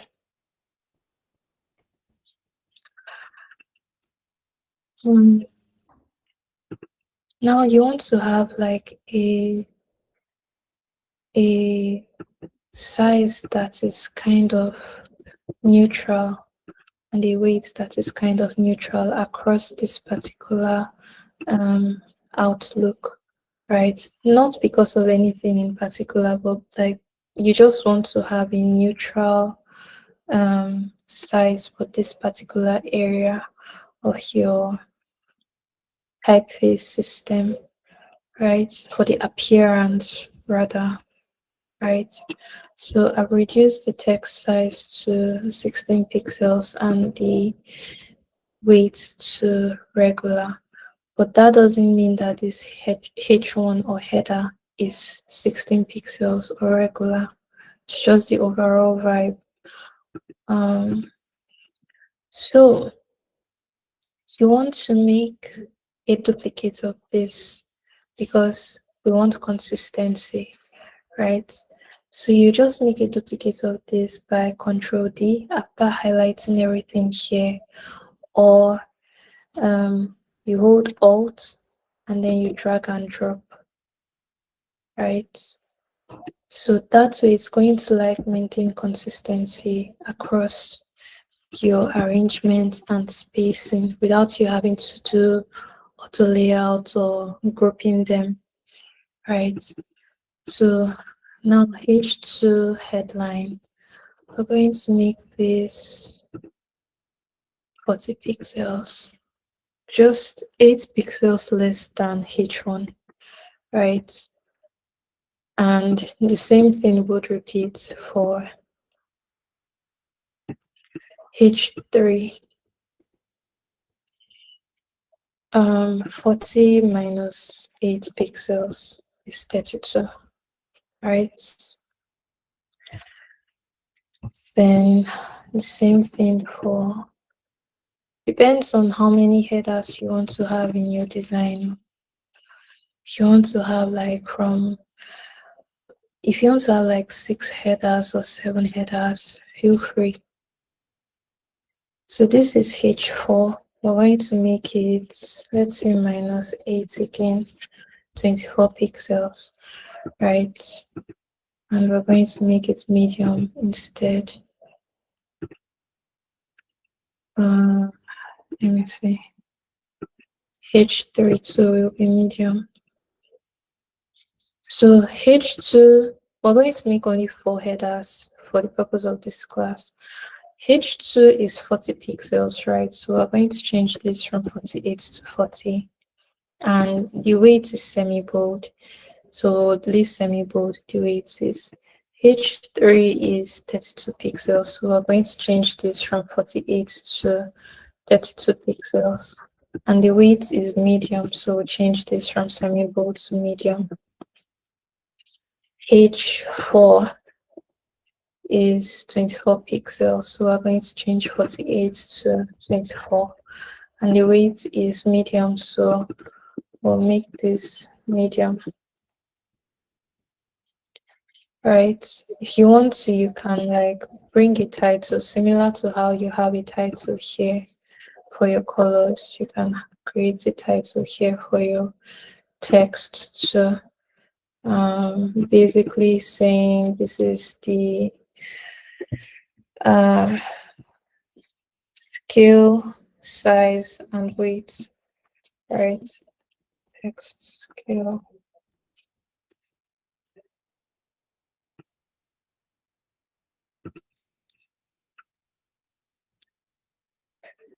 Text scale.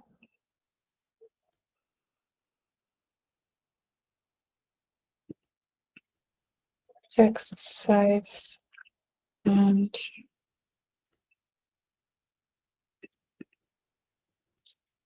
text weights. Right, so this is one way you can go about arranging your stuff. And then we know that you might want to have like a separate arrangement for your body copyright, so you can just duplicate the heading, still saying text scale, text size, and text width, but this time we're focusing on the body copy. So according to our inspiration, we have body copy text,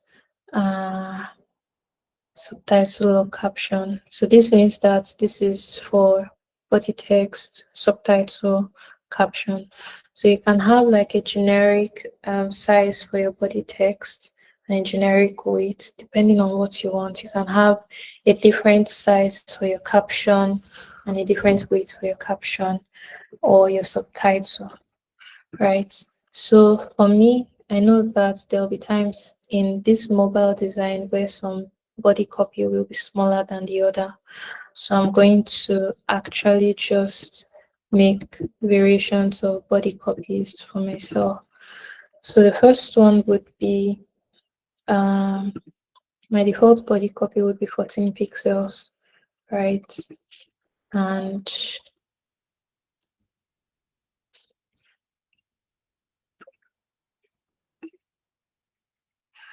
yeah, so my default body copy would be 14 pixels.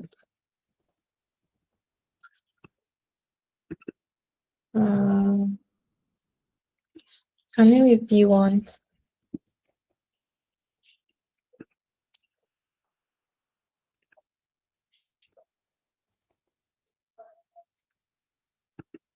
And the weight of this would be regular.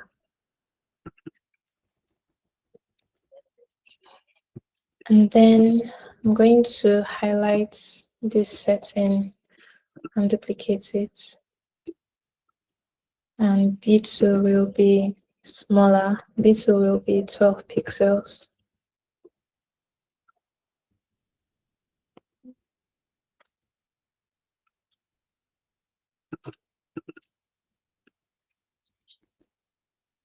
Also regular. And one more time, create another body copy. B3. B3 would be 10 pixels.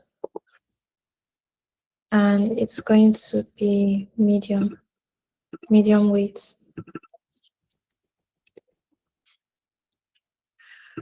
So now how do I add text size or settings to my stuff, right?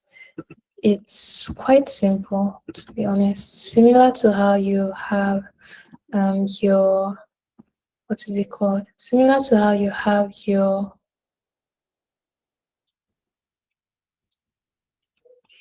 Similar to how you added your colors, that's how you're going to also add your typeface settings too, right? So let's go.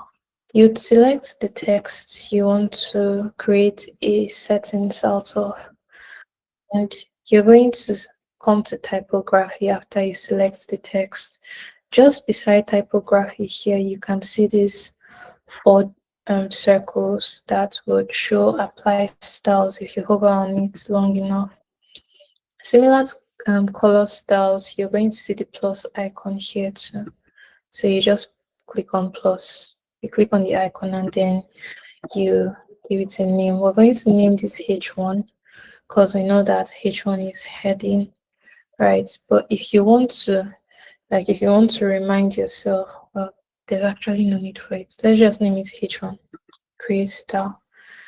Now, if I leave it alone, like if I don't highlight anything at all on my canvas and I check my styles on my right panel, I'll see text styles. This is H1 that I just added.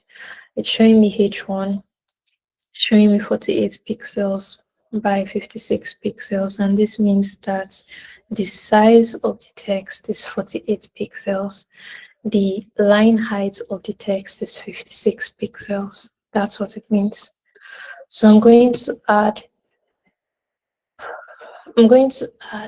another text again. That's H2. I'll select on H2 headline, come to these 4 circles, click on it, come to this plus icon, click on it, and then the create style pop-up will come, and I'll just name it H2. That's all. So it's the same thing I'm going to do for the rest. H3, and then H4. Now I'm coming to body copy, and I'll do the same thing I did with the header. B1,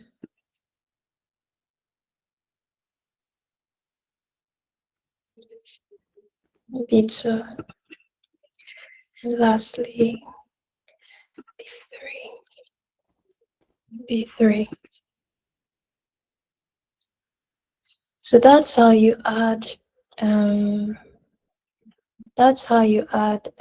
what is it called? That's how you add text to your style guide. So now I just duplicated H3 and renamed or typed the sentence, named it. I typed in body copy. If I want to change this from H3 to, let's say, H4, all I need to do is come to this typography. You'll notice that the settings here has changed. You're only seeing H3. You select it, and then you can select any of the typeface you have already recorded into your system or created a system or a style out of. Right, so I want it to be slightly smaller than what it is now, which is H4. And I'll just select H4, and it's going to give me this. Right, so that's how you create style guides, and you use style guides in your design. So the same thing applies. Let's say now all these colors here, right, all this text here, right, they are all currently 000, and I don't want them to be 000. So I've highlighted the ones that I want to be black, but I don't want them to be like 000. Do I have a text color? No, I don't have a text color.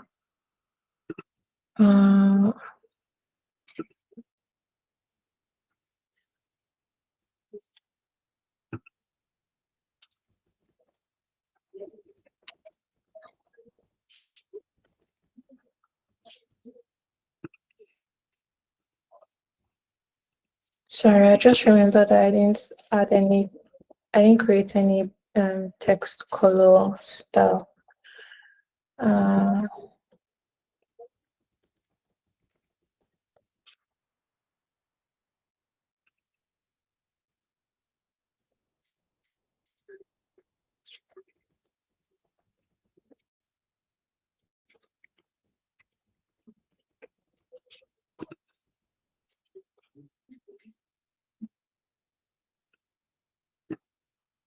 Okay, so all this H1, H2, and the likes that are currently 000, if I want to change them to the color that is now in the system, I'm going to come to fill, click on this black box, go to change from custom to libraries, and then I can select, like, you can see all the colors that we've added to the system, from the base color to the alert colors to the background white to the text colors. So I'll now select base, right? So now all the text that are here, they are in a base color, right? The same thing is what I'll do here. I'll highlight the ones I want to change their colors, select this black box or colored box, scroll down until I see text and base, and that's it. For the ones that are like the header sort of, I don't want it to be black per se. they are just there, they are not like primary, right? So I'm just going to make them either inactive or secondary colors. So they are there, but they're not like, they're not really there per se, right? So that's the idea.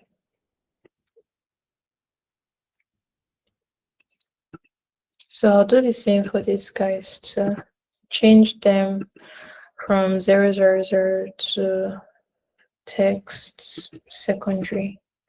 So they look lighter. When you even zoom in, you can see the difference in the colors, right?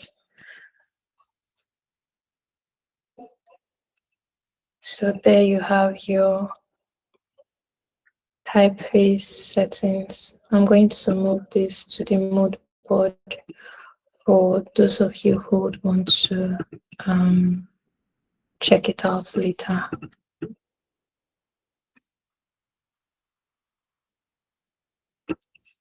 Okay.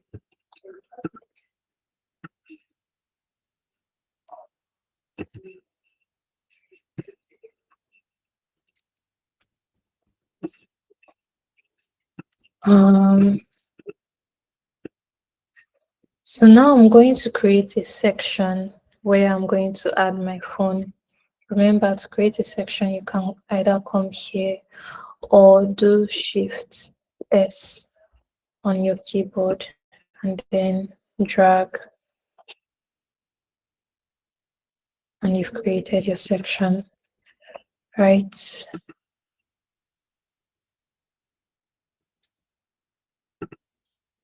Sorry.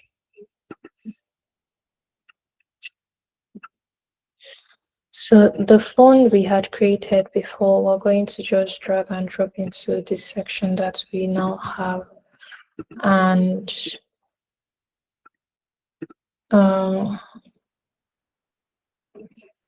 we've created a welcome or an onboarding screen, right?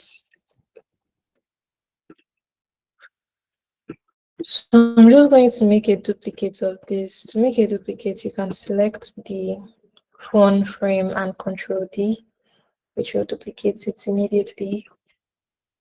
Or you can select the phone frame, select Alt and move out, drag out, and it's going to like make a duplicate for you, right? So now what do we want to do? We want to like set a base for our stuff. Luckily, we already have a nav that we created before, right? So you can make this nav, let's say, an auto layout if you want to, right? So just in case, because we're going to use it on multiple occasions, right? So you can make it an auto layout. You can give it a feel, right?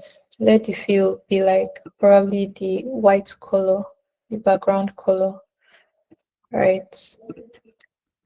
And then you can come here, select the phone frame and Control V. Now it's going to be placed randomly on your phone screen, so it will be your job to adjust it. So to do that, you can bring it down to the bottom of the screen and then extend the width to fill the entire width of the screen. But you make sure that your padding is set properly. So your padding is going to be 16 pixels because the grid for our phone is 16 pixels, right? So your padding is going to be 16 pixels. And then that's for your horizontal padding, right? Now for your vertical padding, it can be, let's make it 20 pixels because we need like enough space between the bottom of the screen and your icons itself, right? So let's make it 20 pixels. Then using the inspiration that we have from Behance, we can see that there are like few things that are there. We can see that there's a scan icon, there's a search icon, there's a receive, send, swap, buy, right? We can see so many interesting icons.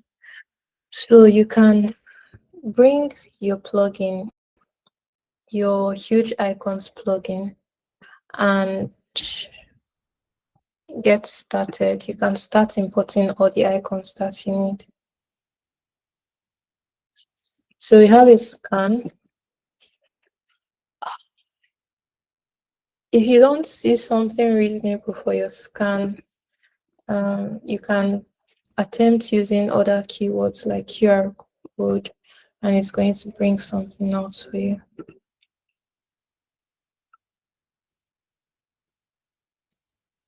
Okay.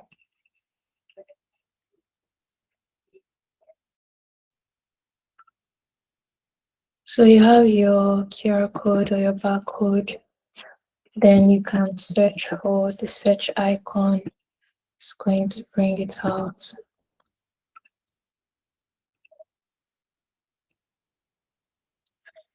You'd have your should we just do this ones first? Okay, let's do this ones first. So what are we going to do with these ones? When they come in most of these icon packs, or let me say for phosphor icons particularly, it comes in frame selection, right? Sorry, let me present only.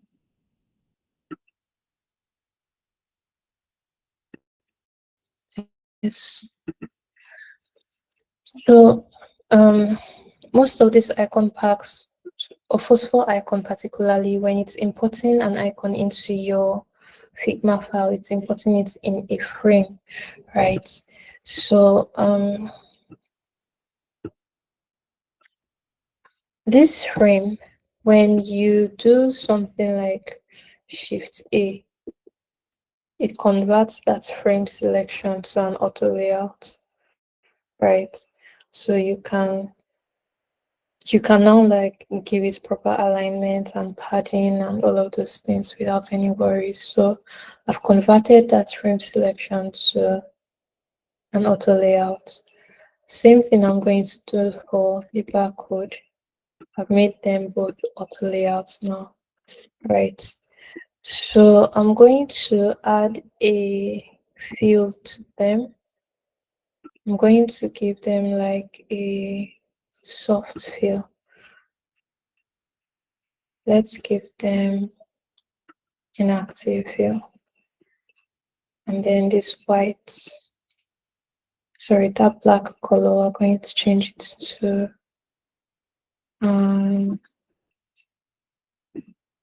brand 100%. So we want it to be in such a way that these things, they are like this, right? So let's say we're going to make them 40 by 40 pixels. So 40 pixels wide, 40 pixels high, and we're going to give them a padding of 8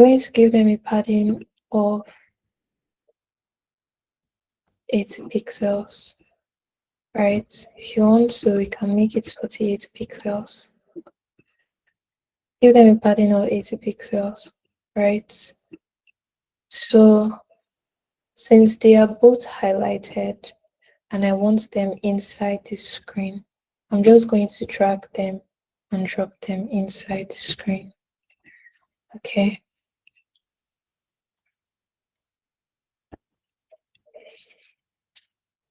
Let's just make them 40 pixels instead so that it rhymes with the logo size.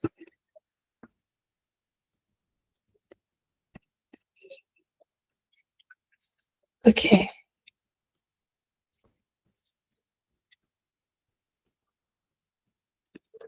All right, 40 pixels.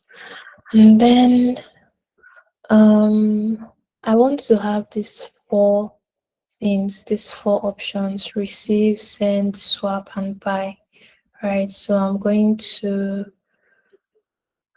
import one icon first. Let me see, code, QR code here. So I've imported a QR code, right? And I'm going to add a text underneath it. If you want to, you can actually like change your what is it called? The size of your icon to be, instead of 24 pixels, you can make it 20 pixels, right? Now the text that we just added to our design is coming as the default inter text, and we've already like set a typeface, right, where we have B1, B2, B3. So I'm going to select the text, come to these 4 circles here, and then select either B1, B2, or B3. I'm going to select B2. And I'll make the icon and the text one item.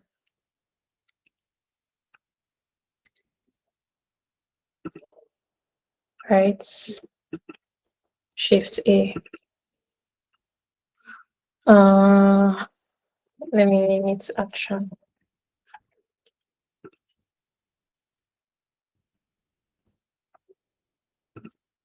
I'll give them a padding of let's say 8 by 8. Right.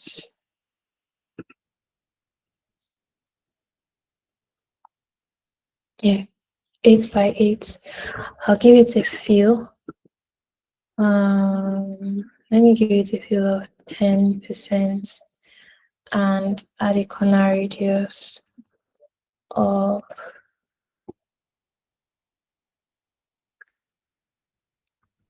12 pixels. I think I'll increase the padding for this one. So I have one action here, and I'm just going to move it into my stuff. I'm going to make 4 duplicates, or rather 3 duplicates of this guy.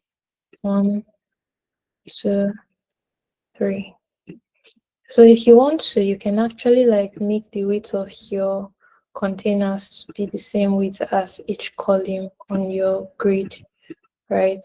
It's actually not bad if you do it that way. This is one thing that you can actually use the grid to guide yourself on in your design.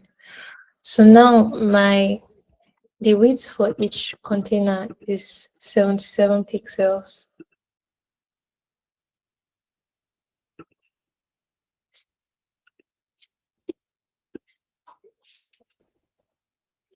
If I want to, I can make the height to also be 77, but then it might look weird. So I'm just going to reduce it from 77 to, let's say, 60 pixels, right? And this is what it looks like, right? Then I have a text that is showing me the amount. I'm going to type T in my keyboard and $21.23. Now it's showing me one of the typeface settings I have, which is B2. But I don't want it to be B2. I want it to be like H3 or H4, right? I'm going to make it center aligned, right? And then we have like this tiny text here. I don't know what this is supposed to show when this is already here, but we're just going to do this one, okay? So let's go.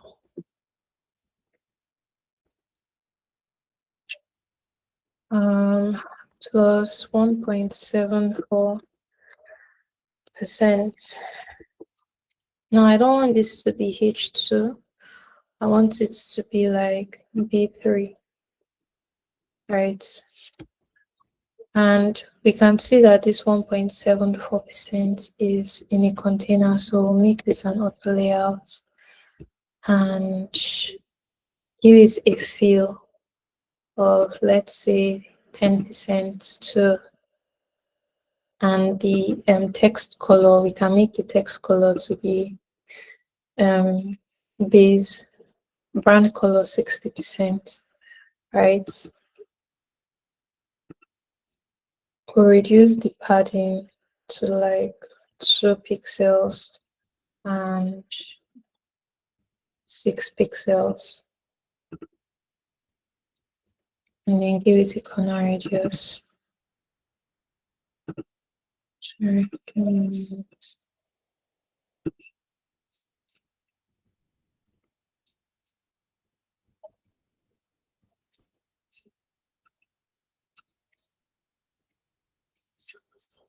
Let's make the padding 4 pixels by 8 pixels.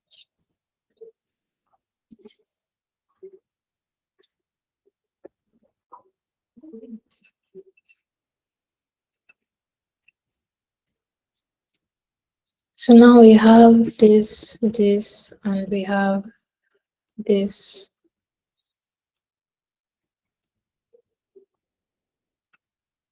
You can make these 4 items one auto layout actually, and name them, I don't know, actions maybe. And then individually change them. We have send, we have receive, we have swap, and we have buy. So now with your icon pack or with your host for icon, you can actually change the icons that are there. Buy is showing $sign, so you can import a $sign and change it from 20 pixels to, from 24 pixels rather to 20 pixels. Right. We have swap. Import the swap icon, change it from 24 pixels to 20 pixels. We have the send.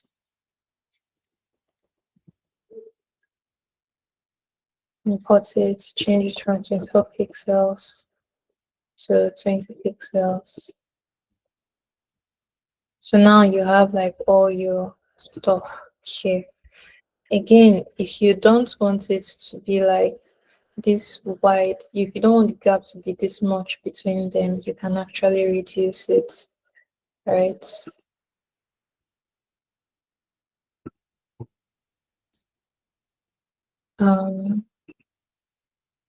Yeah, Emmanuel. Okay, in our first assignment, we were learning how to use the component to create a button. When I tried replacing one of the existing icons with another icon like this, what you just did now, it wasn't like the button was already in an auto layout. Let me just say it was. This elements are already in an auto layout, but while I tried replacing the individual icons in each like container, they were giving me a feedback that it couldn't, this action could not be performed or it cannot be replaced. I don't know whether you've experienced such. So this is not a component, this is just a normal auto layout, right? And when you create an auto layout of icons to add or make a component out of, right, you have to go to the parent component to be able to, or let me show you. So this one now is a component, right?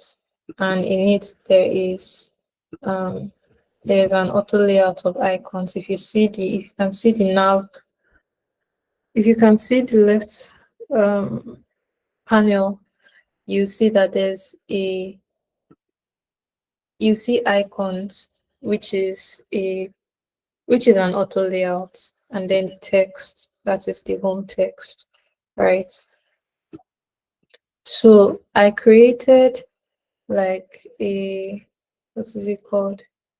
I created an icons this thing separately, auto layout separately. So if I want to add an icon to these icons, I need to select this icon and then import whatever icon I want to add to this one.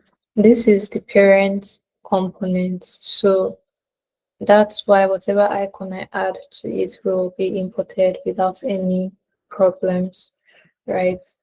But if I'm trying to add an icon to a duplicate of that component, it's not going to work.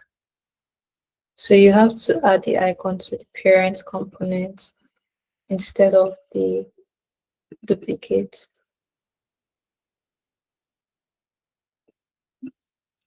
Thank you. Thank you. Yeah.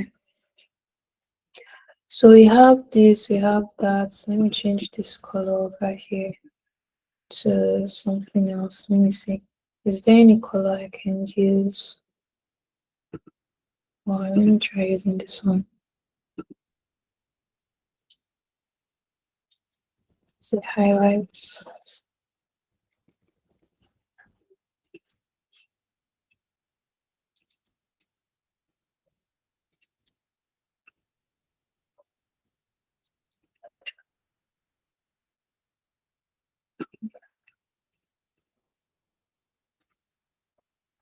Mm.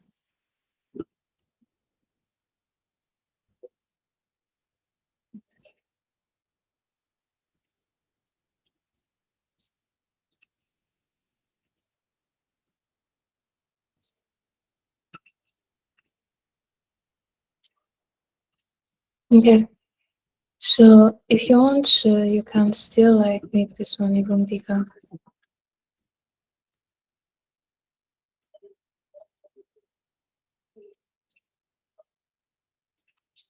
So let's do it this way.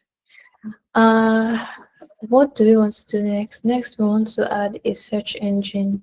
What is a search engine? So if we look at our inspiration, we have like a general search, and then we still have this search that is telling you, or you can search here to explore or find new tokens faster. So this is just like a foolproof sort of method where maybe users don't interact with this top search icon, they will definitely interact with this, right? So we are going to import, or you can simply like, now let's import a new search icon. So we're going to import a new search icon. We're going to reduce the size of the icon from 24 pixels to 20 pixels. And then I'm going to add a text to this, which would say search to find new tokens faster.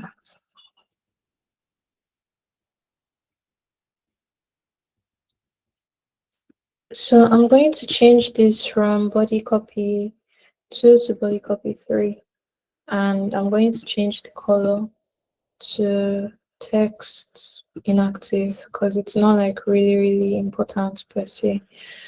Then I'm going to change this to, okay, that's not where I'm supposed to make that change.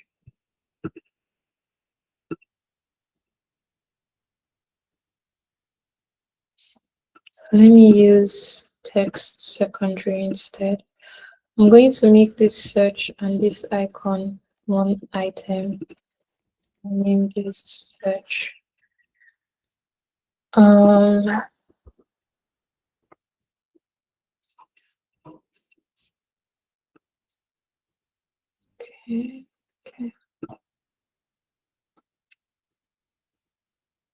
So I'm going to add a fill to this, and that fill will be in libraries, white highlights. I'll extend the width. I'll extend the width to be the same width as this guy, and I'll add a vertical padding of like 10 pixels. and the horizontal padding of like 12 pixels. Give it a corner radius so that it's going to like get a fully rounded sort of vibe, and move it up to be closer to, just a little bit closer to this guy, right?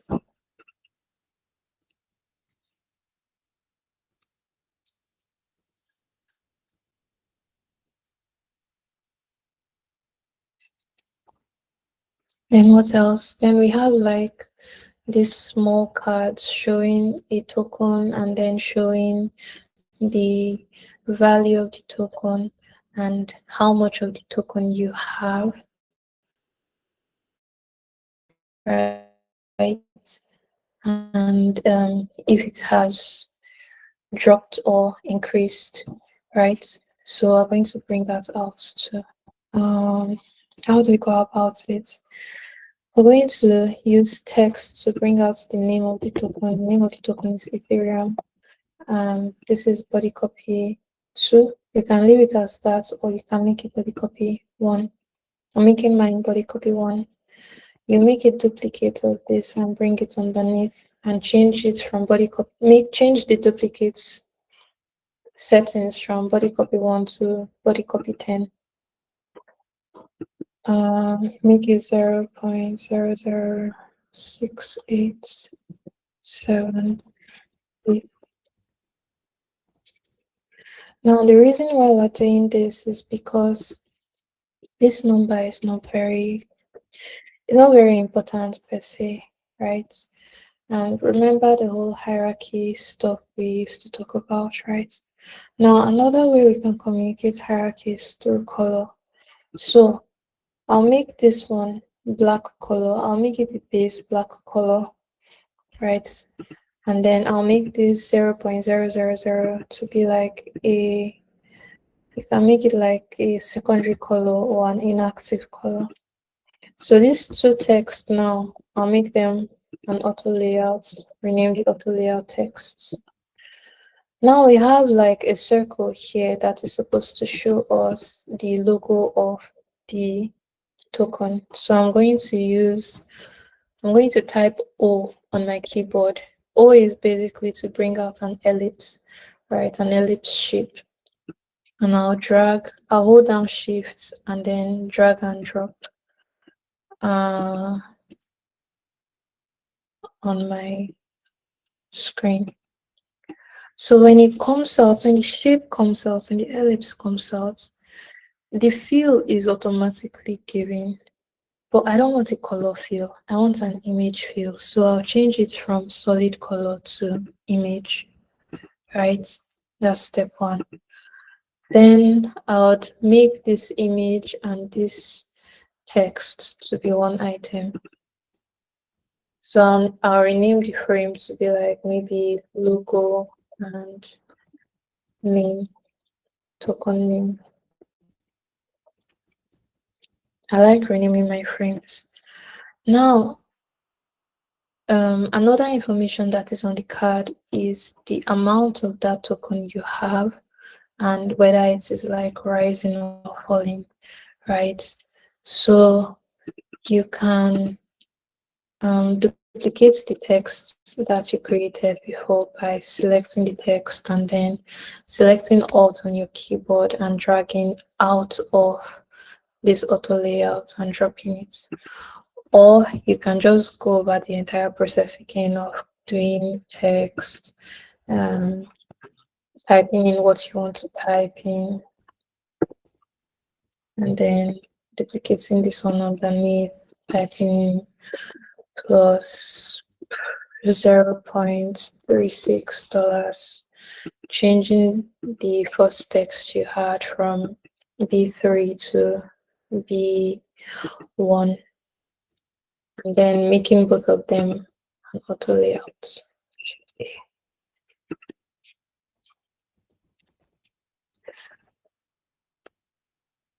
Right? 2 pixels.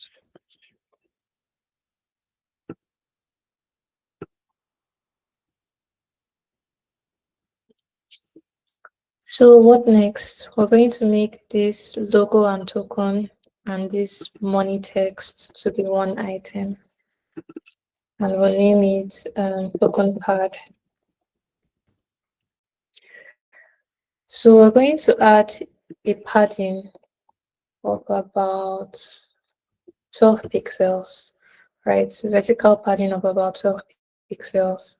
And then we're going to make sure the width of this distance is 358 pixels and give it a horizontal padding of 12 pixels too. Then we're going to give it a fill so that we'll see what we're doing and make the color to be like white highlights.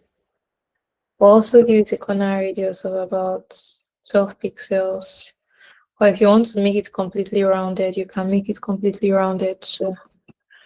Anyways, we're going to make this an auto layout. Sorry, we're going to make it a component rather, not an auto layout. So I'm making it a component, and then I'll copy and come here and paste, right?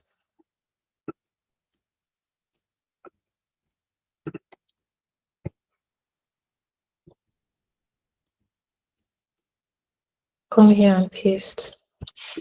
Now I want to have like duplicates of this guy. So I'm going to Control D. I've made a duplicate too, but it's not showing that I've made a duplicate. But if you check the what is it called, the left panel, you see that there's token card and there's another token card, and one is highlighted. So I'll just hold Shift on my keyboard and my arrow down button to make it come down fast, right?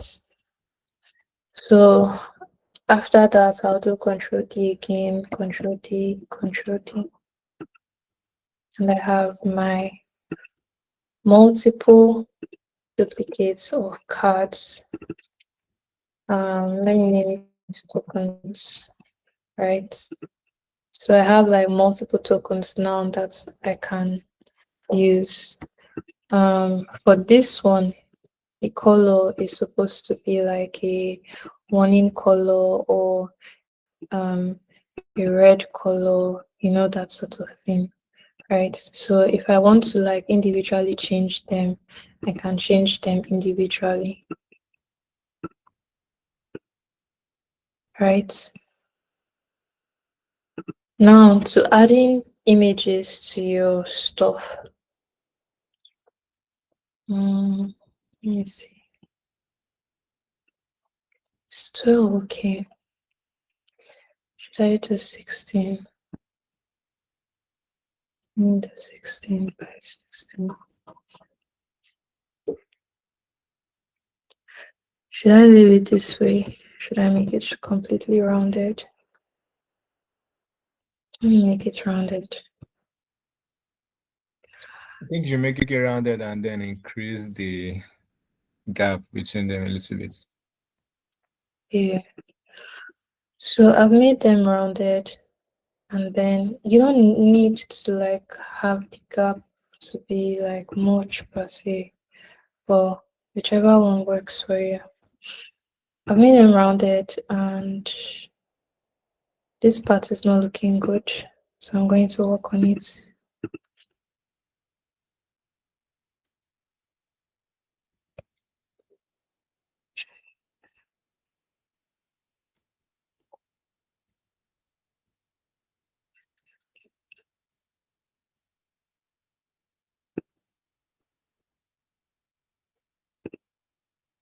Okay.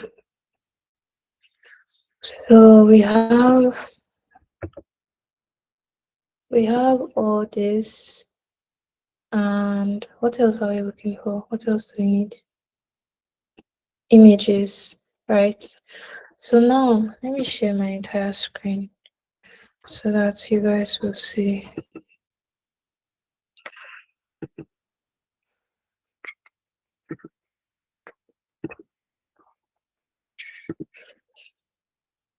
So we want to get like images for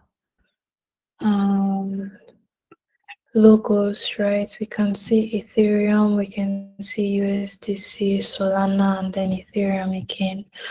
We're going to get 4 images. We're going to get Ethereum, BTC, USDC, Solana. So you come to your normal Google Chrome and you type in Ethereum logo. Always remember to add PNG at the end of your search. You see all the logos here in all, but instead of using all, go to images, and then you see minimal options, right? So I'm going to use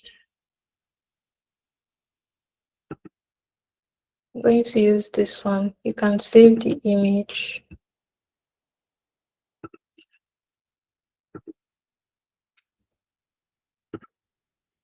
And then you select the particular token that you want that image to appear. Click on the image fill in front and then drag and drop. Oh, sorry. Okay, it didn't download as an image. Sorry.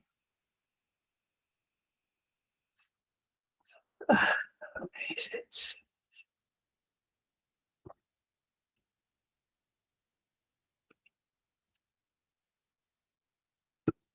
Sorry, give me a moment.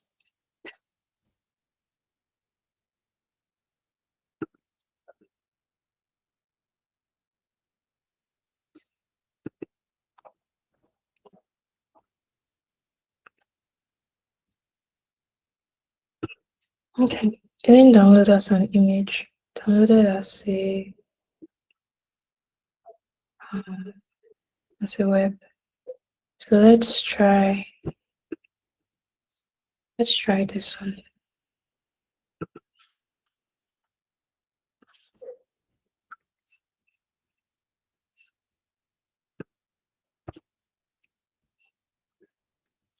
So that's Ethereum. Next, we want USDC. So I'll come back to my search on Google, change Ethereum to USDC logo PNG. It's going to show me all the USDC logos that are available. And I'll save the image. Then come back here, drag and drop. Next is Solana.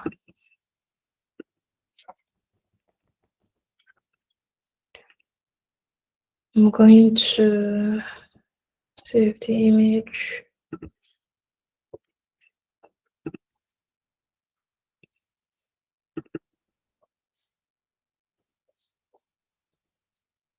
Then drag and drop. So last would be Bitcoin. Save the image and drag and drop. Now we have like all this, right? To make it a bit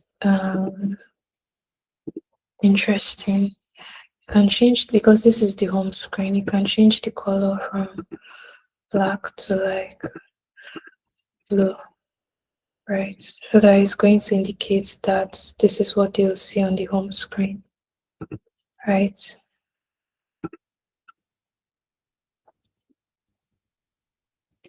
Yeah, I know. Sorry, I don't really understand that short procedure between downloading the image and dragging and dropping.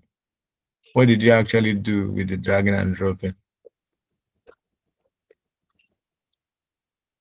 You download the image and then from the download icon here, oh, you can't see it. Oh, you can see it now. You can see this download icon over here. There's your cursor.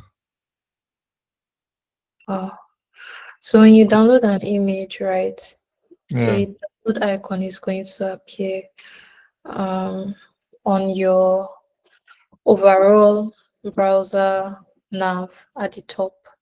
Yeah. So you're dragging the image you've downloaded from that place into the fill container, into this box. Because when you downloaded an image rather, it's going to appear under your downloads, right?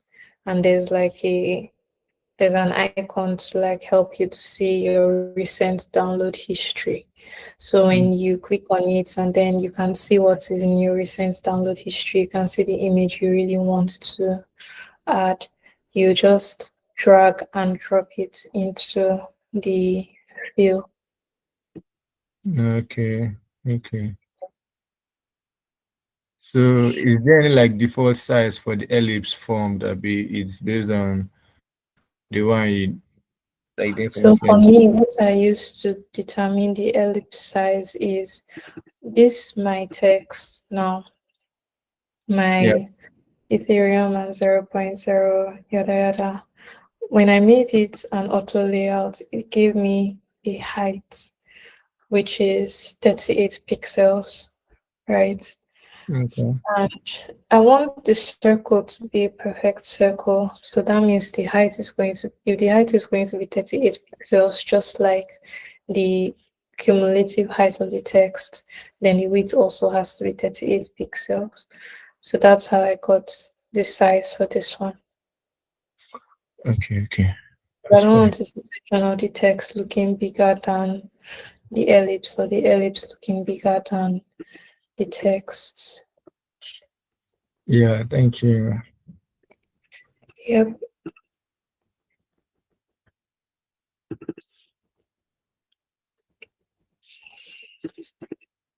Okay.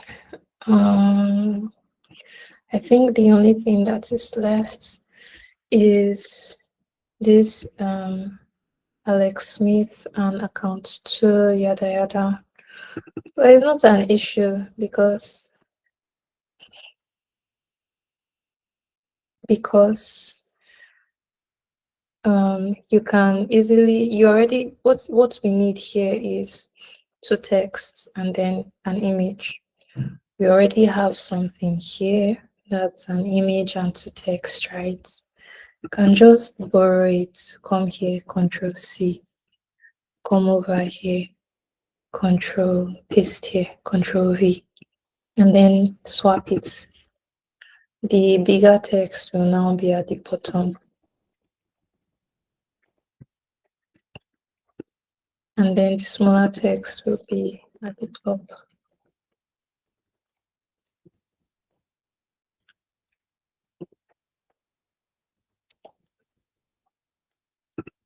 And you have, let's say,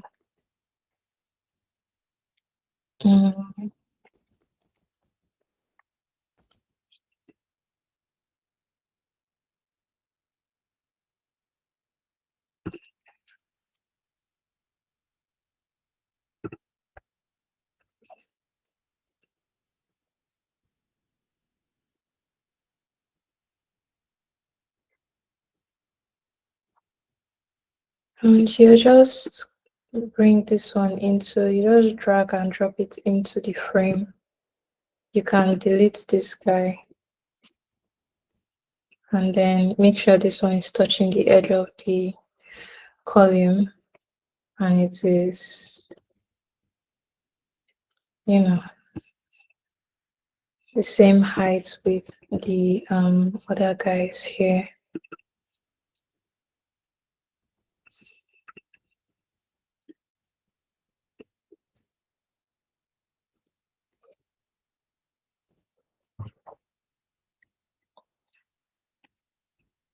And you're good to go. Now, I didn't group any of them, right? None of these things are grouped except for this guy, right?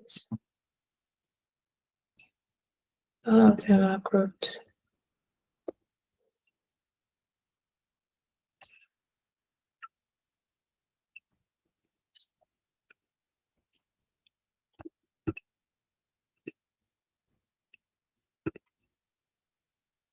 So you're good to go. I'm going to move this back to, okay. Just go ahead and delete this. I'll move this to the edge since it's a component, or you can create another section to house all your components. I think that's what I'll do.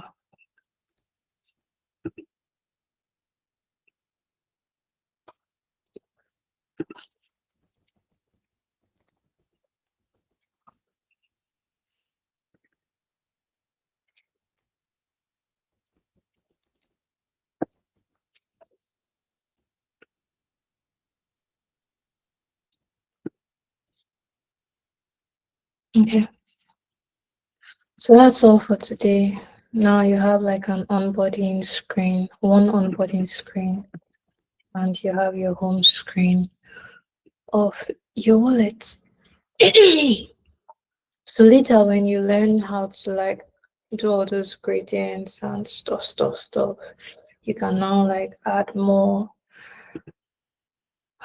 You can now add more flair to it, right? So thank you guys for your time. I really appreciate, and I hope you learned a little bit, and I hope you guys would like take time out to actually practice what was taught today. Please just try to go through the recording of the video at your free time. Anthony. Yes, ma. Ma, please, how did this page, like where you are designing, contain all these things you have just created? And how do you zoom in and zoom out? Do you get me? Not quite. Like like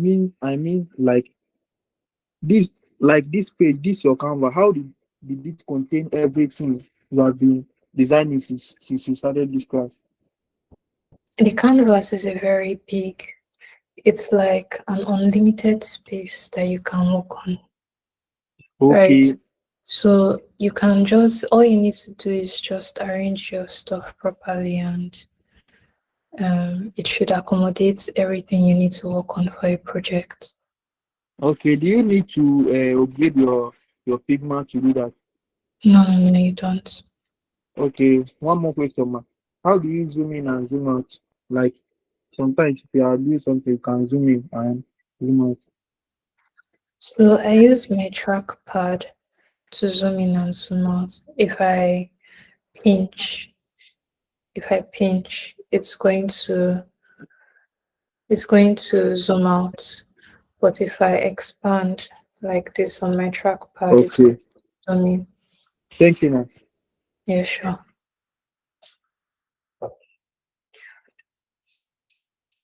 Any other question? All right. Yeah, Mark. Good evening, Ma. Thank you very much for your time and for explaining all these in details and even recapping all this for us. So I'm asking, so this is going to be our assignment to submit, right? Yes, please. Just try recreating what has been done.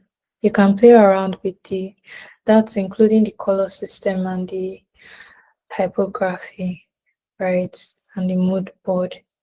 So you can play around, use any color you want, but make sure they are complementing each other. Make sure you have your alert colors and your text colors. Make sure you like set them up, add them as systems, right? And then create one onboarding screen and one home screen. That's all. All right, great. Okay. Thank you. Yeah. Yeah, Emmanuel. I don't know why we are teaching. Some people are like complaining about the about the content of everything you said and how bulky it is, and I'm just like wondering how it will look like during the submission period. Well, I just wanted to like add to what you said to Anthony. If you're using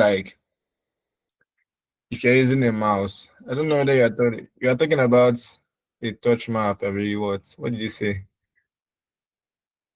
A track map, Abi? Trackpad. Trackpad. So like for Anthony, if you're using a mouse, okay, I know it's a mouse, but for anyone who's using mouse, you can just hold control or sorry, shift on your keyboard and then scroll up to zoom in or to zoom in or zoom out. You understand?